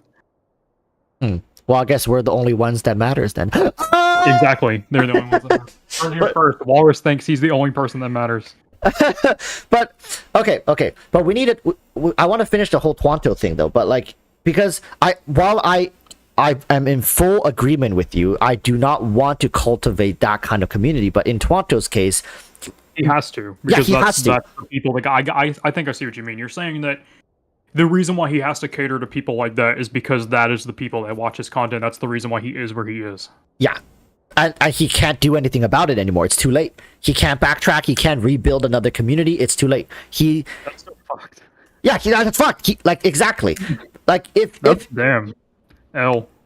But the thing is, he can do that for the next 5 years and then retire if he wants to. If he's smart with his money, the amount of money he's getting, like he can retire in 5 years. Like so, if I told you have to deal with those people for 5 years and then you can safely retire, do whatever the hell you want for the rest of your entire life and don't need to worry about like money ever again. Like I think most people would take that deal. Most people would. In a second, dude. In a second. Yeah, 100%. Yeah, but that's a life Twanto's living now. So there's really little he like. I'm sure he's not losing sleep over. He's like, oh my god, like, oh my, why did I do this? No, he's living on cloud 9. He made his apology. He's moving forward. He's just gonna continue catering to them, and one day he's gonna fizzle out and he's gonna disappear, or maybe he's gonna have a long, prospering career for the next 20 years, making millions a year. Like his future is so damn set that he doesn't need to really worry. It's just that. For us looking in, it doesn't make much sense to say like, oh my god, like how is he catering to all these people? Whereas all he needs to do is put on this persona. He can live like a king forever. Yeah, dude. I see what you mean. I never even thought about it like that. Yeah, he's set. So what's like a tweet on the online apologizing, even like half-hearted apology to these kids where he's banking off like millions off of them every year? It means nothing to most people. Like I'm sure if you wanted to play that game with these people, you could do it easily. You wouldn't even feel bad about lying to them about an apology. And in the future, you would. I couldn't feel bad. I'd be too busy sniffing money to feel. Yeah, bad you'd be too busy picking out your next yacht color. My next Bugatti. Yeah, exactly. Oh, let me just wipe my sorrowful tears with these crisp $100 bills in my $1 million Bugatti. I'm not saying Twanto is like that. I'm sure he's very down to earth. He's very young still. So I'm sure a lot of it did come out of fear, being like, oh my god, I really did something wrong. Like I think that's what you were talking about. It's like it's okay to realize that apologizing, it's for the sake of continuing your brand. That's okay. But if he wholeheartedly feels like he was wrong in saying that, that's a problem. People that apologize and they're not in the same situation, that's still annoying me. Right. Yeah. Also, Final Flame heard me, so that's cool. He's here. Oh, Final Flame. What's up, dude? Final Flame, let me back on the podcast, man. Yeah, we should get together and talk about stuff again. I remember we at one point, were you there? We were talking until like 4 a.m. in the morning or some shit. Was I there? No, because the last I think this is the first time I've ever actually spoken to you. Oh. Yeah. Slacking, man. Yeah, I really need to start reaching out and talking to more people. Final Flame, nice to meet you. Name's Walrus. Can I use your audience real quick? Yeah, go ahead. For a self plug. If you wanna collaborate with Soul of an Artist, don't know why you would, but if you want to, it's real easy. Just DM me, be like, hey, I want to do this. My Discord is public. If you're in the Discord, you can DM me and ask, and I'll probably say yes. Let's actually throw your link. Let me just pin it. Soul of an Artist. You changed it to Soul, but when I search Soul, you don't come up, so I have to type Soul of an Artist. Yeah. Like when I just try to search Soul, you don't come up. And I think this is the page. Yeah, so people, if you did enjoy hearing this discussion, we're close to the end here, but if you guys enjoyed what we did here and want to hear more about these kind of more casual conversations and just takes on the community, different topics, subjects, matters, all Genshin related though, of course, because our bread and butter, Lord Genshin sama. But what's about Genshin? Yeah, we did. Like, listen, we just talked about random crap that was sort of kind of related to Genshin. But like Genshin is like our launch pad. We use Genshin to launch into different areas and stuff, because a lot of these problems, yes, they appear in Genshin, but they're much more deeply rooted in our society and culture. Like, for example, the whole case with internet cancel culture. Like, sure, we use Twanto as an example, but that's a huge freaking thing that exists in our society. Right. Soraxis, I'm subbing him now. Yeah, do it, people. I honestly, I think the first time we interacted was me reacting to one of your videos. To one of my videos, yeah, and I went live. And my entire audience, I was live streaming, and I had like 100, 200 people watching. They were like, "Did you see that Walrus reacted negatively to one of your videos?" I'm just like, dude. And I think people absolutely hated. Like a lot of the people in that video that your audience was so mean to me. My feelings were hurt. I went onto your go back to your VOD where you first talked about me and go to the part where you first pull up my channel and every single reply in your live stream chat is just shitting on me. I was like, fuck me, man. All right. No, but the thing is, and the same thing happened with my audience. My audience hated you. Yeah, but it was so good. It was so funny. But I think since then, our audiences have taken a liking. I honestly do feel like it, because after I commented in that video in your response where you specifically said, okay, listen, I don't hate the guy, and then people in the comments like, yeah, burn him on a freaking cross.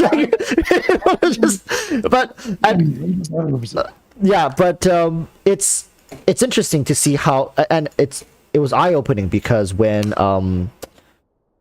I think about reaching out to other content creators and seeing how other people have reached out to each other, I see this hostility in the very beginning. Like, it feels like we're all little tiny nations that have clear drawn boundaries, and when we venture into other people's territory, it's actually like an invasion almost, and people are very protective of their space and their communities. Not the content creators, but the people. So when I first got introduced to you, your community absolutely ripped me to shreds, and when I introduced you to me, it was the same thing. But as time went on, things have gotten a lot better, right? Well, no, that's a great question. I mean, I also yeah, you've been able to sit here for 2 hours talking, and people have been very, inclusive in here, and we've been just having a great conversation, including chat once in a while. And it's not as bad as the first time you appeared. I didn't appear. You just pulled up one of my videos. I'm like, fuck. Yeah, like I'm not sure if you know this, but like if you're on YouTube Studio, you can set it to where like if a content creator that's like so big likes one of your videos, you get a notification for it. So like, really, I know the bigger content creators know I exist.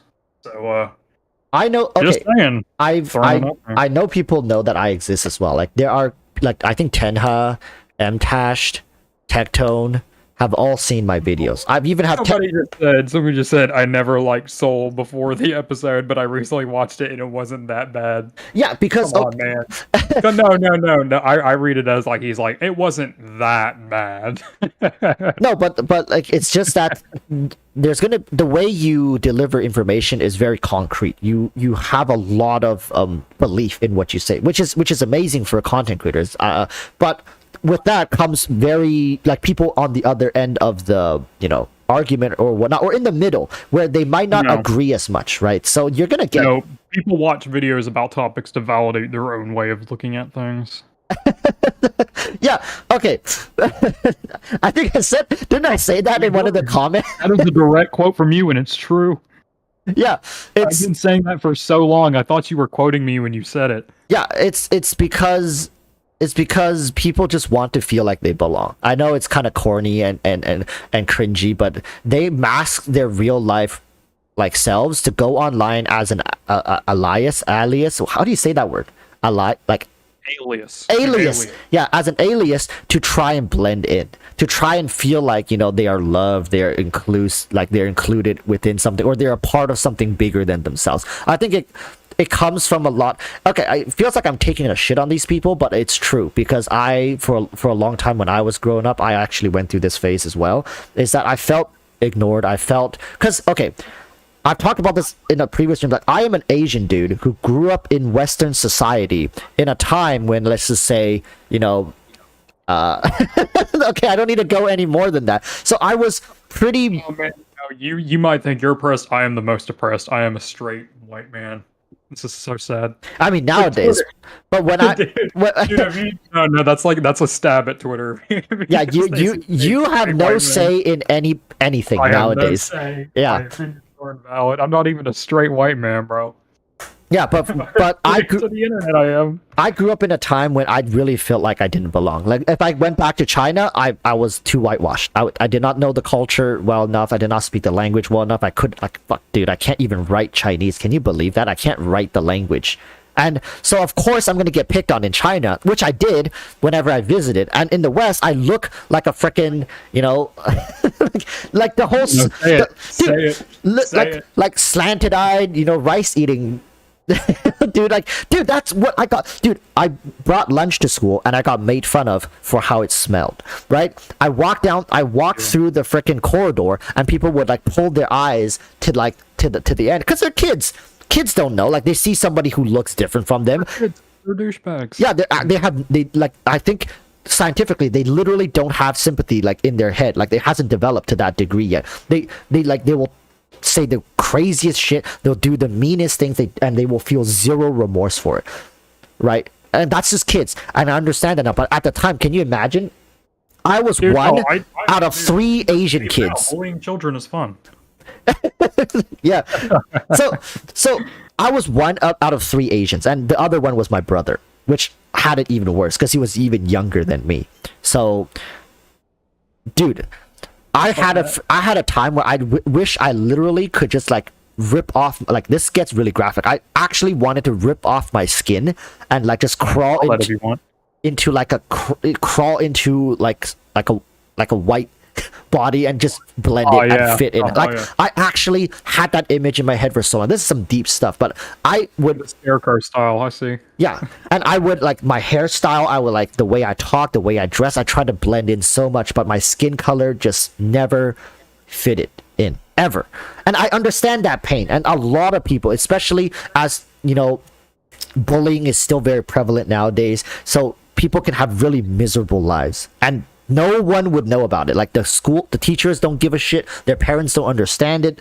And then they come online and they just want to feel like they are loved and they belong somewhere. They can for example, they can, hit up in let's just grab someone in chat, love me. They want to just get out of school, come home, go on Discord. His name Lummy? Lummy. Loomy. Lumi. Okay, they just want to go home, hop on Discord with Lumi and just talk about Genshin. It's funny because he's an active member of my Discord community and we do that. Oh, you guys call him Lummy as well? No, his name is Lumi, but I was referring to joining Discord and talking. That's one of the guys in my Discord. Oh, sorry, Lumi. Yeah, I'm just saying, like, there's a lot of people whose entire lives, like, the only bright point in their day is, detaching from their reality. And it's far more common, and it's gotten even worse. I can see it now. It's gotten even worse than when I was young, which was a long fucking time ago, by the way. The dinosaurs were still roaming the earth. No, I did that. I did the detaching from reality and going online. I did that, ironically, on Twitter, because it's very easy to get a following. Like, for example, like a few days ago, if you looked up hashtag Genshin Impact on Twitter, you would find I don't know what they're called, but they're like when a bunch of people like they repost an image and it's like it's just their profile picture then all their followers around them. And like that's one of this is like it's easy to find communities like that and they're really, really, really, really tight knit. And that's where I met some people that I'm still friends with now through that. So I used to do that, but like, do I do it anymore? No, because fuck Twitter. But right, but yeah. I mean, I totally understand that. That's why it ends up in a situation where people go out of their way to find videos that agree with what they believe, because it's too difficult to go online and like go against the masses. Like, they're already doing it in real life unwillingly. Why would they go online, watch a video that they don't agree with, right? Meaning that, in another way of looking at it, that doesn't agree with them. Why would they go out of their way to then, put effort into to kind of communicate and to build relationships in, like, that's just like you what's that? There's a saying in Chinese where it's like you lose at the starting line, meaning that there are people who start the race already ahead of you. Like 100% of the shots you don't take. Yeah, but these people are just so drained. So that's why, the only time they'll comment on your video, even though they disagree, is because there are other people orchestrating a hate train.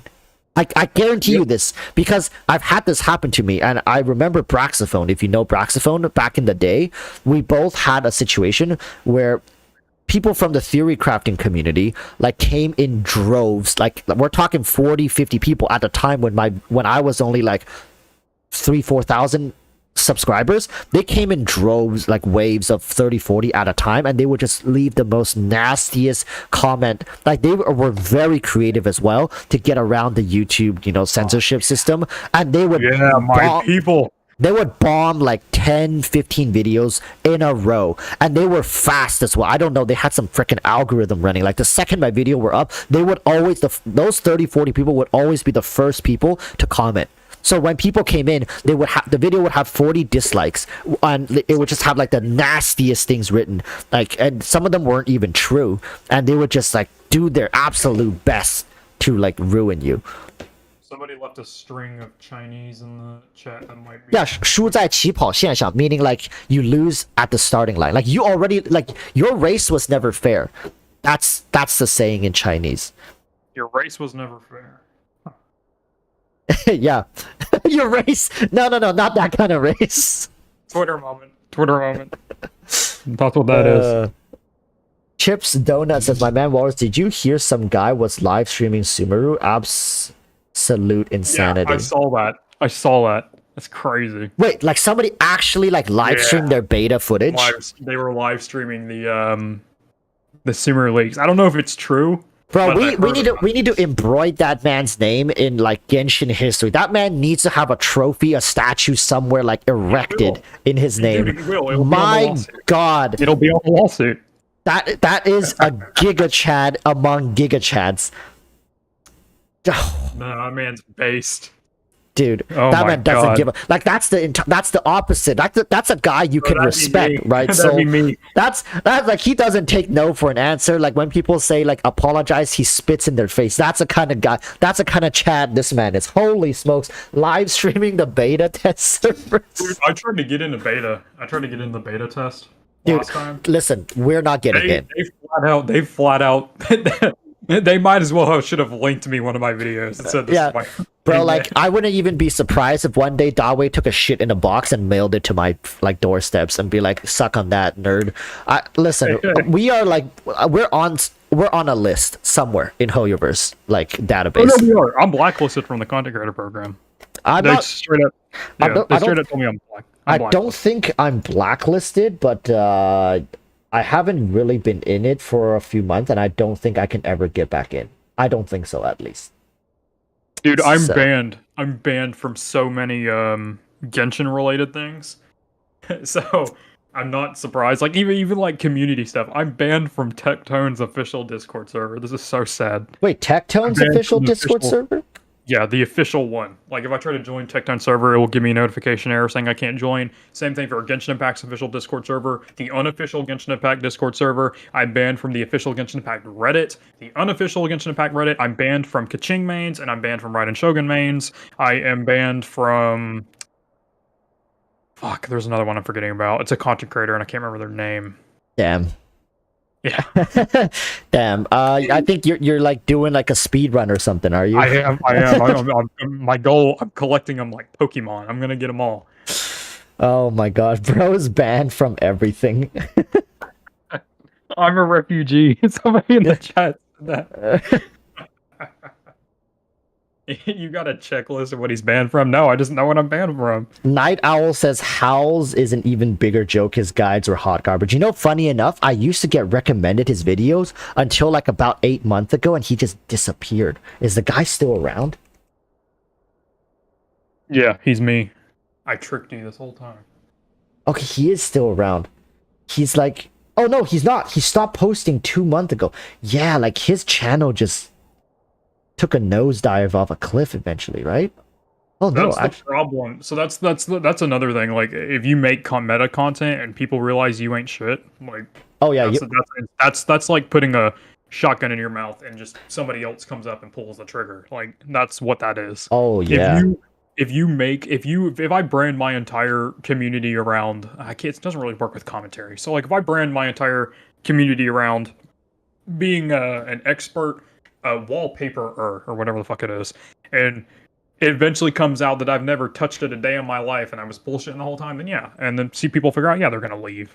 Your channel's just gonna die after that. But the thing is, like, I wholeheartedly believe anyone can make guide content because all the right information is out there. All the information is just there. Yeah, you just need to like put it together and make it somewhat interesting and deliver it in a... Yeah, there's a forum on what the fuck is it called? There's a forum on one of the main servers. I don't remember which one. I think it might be Kaching mains, and it's just all of the current up-to-date meta content just there.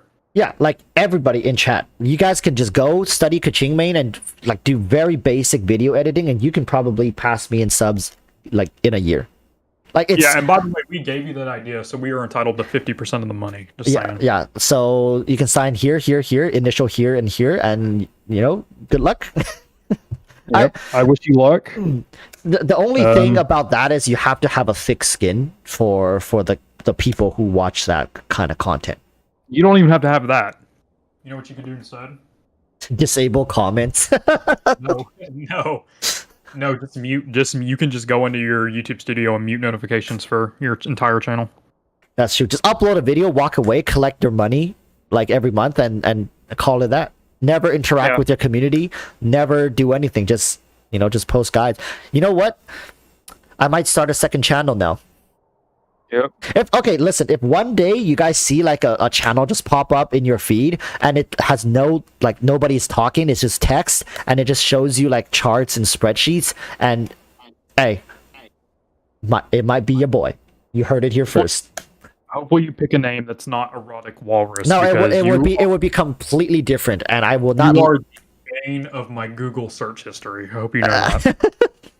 I was drawing something the other day, and I was thinking of like community heads because I was gonna draw my little character, but he's too complicated. And at that point, I just should have just been drawing the fucking character. And your profile picture immediately came to mind, and then I googled EroticWalruss, just that. On Google. That didn't work. Spicy obviously. Stuff. So I googled Genshin Impact EroticWalruss. That didn't come up either. Surprise. I closed Google and took a nap. So, be this known now. You are the bane of my Google search. I will probably make a new channel called Senile Narwhal. Senile Narwhal. Yeah. Somebody said masochist seal. Yeah. Good. Like, or make a video, or make a channel called Totally Not Walrus and just upload. Totally Not Walrus. That sounds like a Twitch streamer name. Yeah, and just upload guide videos. That's like just copy and paste it straight ripped off of like Kaching mains just to prove a point, you know. I might. I'm doing it. I'm already working on it now. I already have the guys pulled up. The first video already went up. Little did you know. No, I'm not even joking. I'm unironically doing that now. I'm going to prove a point. Watch that channel pass your channel in like a month. And it's I will delete it unironically. It'll have like the most toxic comment, like dude, you just straight up ripped it off of Kaching mains. I sure did. My last video is just gonna be me. It's just like, what the fuck is that barbecue? It's like, here we go. And just link my main channel and then just tip. Delete the channel. I just told you. That'd be so good. YouTube save searches, not when I look up. True, YouTube save searches, but not when I look up EroticWalruss, dude. You're terrible. Oh, fuck! Yay. Oh wait, did I say that out loud? Yeah, what'd you do? I dropped a remote controller, that's it. Okay, so now we know how he would talk. If he could. We're starting to lose momentum, so do you want to like wrap this up soon or what? Pretty much we're done here. Thank you guys for tuning in. Subscribe to Soul. He's pinned in the comment section. I'm gonna have to head out now in about like 10 minutes or so. But yeah, anytime you guys wanna talk, you can DM me in Discord. I'm sure you can DM Soul in Discord as well. Please spam him. Yeah, let me get my own outro in there done before you end stream, because somebody named Final Flame did that to me once. I'm a bit sad. All right, go ahead. All right, so this is my second call. Any content creators that want to collab, by all means, just DM me, and I'm down for that. Shit's fun. Second, subscribe to my main channel because I told you so. Third, my Discord. It's in literally all of my video pins. I'm planning on doing something with that soon, so join in now while you can. I'm gonna pull a YouTube Kids moment, and that's about it. All right, and I'm gonna do my outro now because Chips Donuts, as well as any words of wisdom for someone trying to get the Wolf's Gravestone. I honestly would tell you just don't think about it. Okay. First things first, you go to your wallet and you take that bad boy out. No. You use those wacky numbers on the back of your credit card. No, honestly, just don't think about it. Okay, like for these standard banner weapons, just don't pay them any attention. I know it's not what you wanted to hear. You probably want me to. Give the wallet your attention. Like, you probably want me to tell you, like, walk into the corner of your room, crouch down, like, make sure to sprinkle a salt circle, and then pull out your phone, pull at a 45-degree angle, and then you're gonna get it. Listen, I tried that. It doesn't work. All right, so what you need to do is you need to pick up your phone, walk to a corner of your room, jump twice, crouch twice, move to the left, move to the right, move to the left, move to the right, BA, and then start. Yeah. Yeah. Nobody will get that but me. Isn't that like a Pokemon thing? That's the Konami code. It's up, down, left, right, BA, start. I remember GTA used to have these wacky ass like cheat codes as well. Huang Lei says, just took a nap, just woke up and missed the whole stream. Yeah, Huang Lei, I have to be out today. I have to be out today later. Naughty says no stream later. No stream, unfortunately, today. I actually do enjoy these streams. They're a lot of fun, but I can't do them every day. It would just drain me mentally. Because, you know, some of the conversations we have on these streams are just, oh my god. I have to like open up an entire can of pre-sealed memories just to go talk about it. I've been scammed in the DMs right now. Yeah. Yo, guys, more. It's not enough. No more. We need to have. Listen. You send me a picture of Kokomi and Barbara dancing, and I want to kill myself. So I wake up. You know, I wake up There's actually like 12 different people who have made it their goal to just send me random stuff on a daily basis. They're like I 12. do that sometimes. No, but like I'm talking, they just send me random memes with no context, and then like that's all they do. Like, and every Dude, I single love day that. I get that, and I wake up to like 50 DMs, bro, and I feel bad for not responding. So literally at work, every break that I have when I'm taking a shit, I'm always on Discord, just responding to people's DMs. Hey, I'm not saying to stop, continue doing it until the day I literally can't handle it anymore. Like, try having like 5,000 people DM me. If we can get to that point, maybe I'll concede.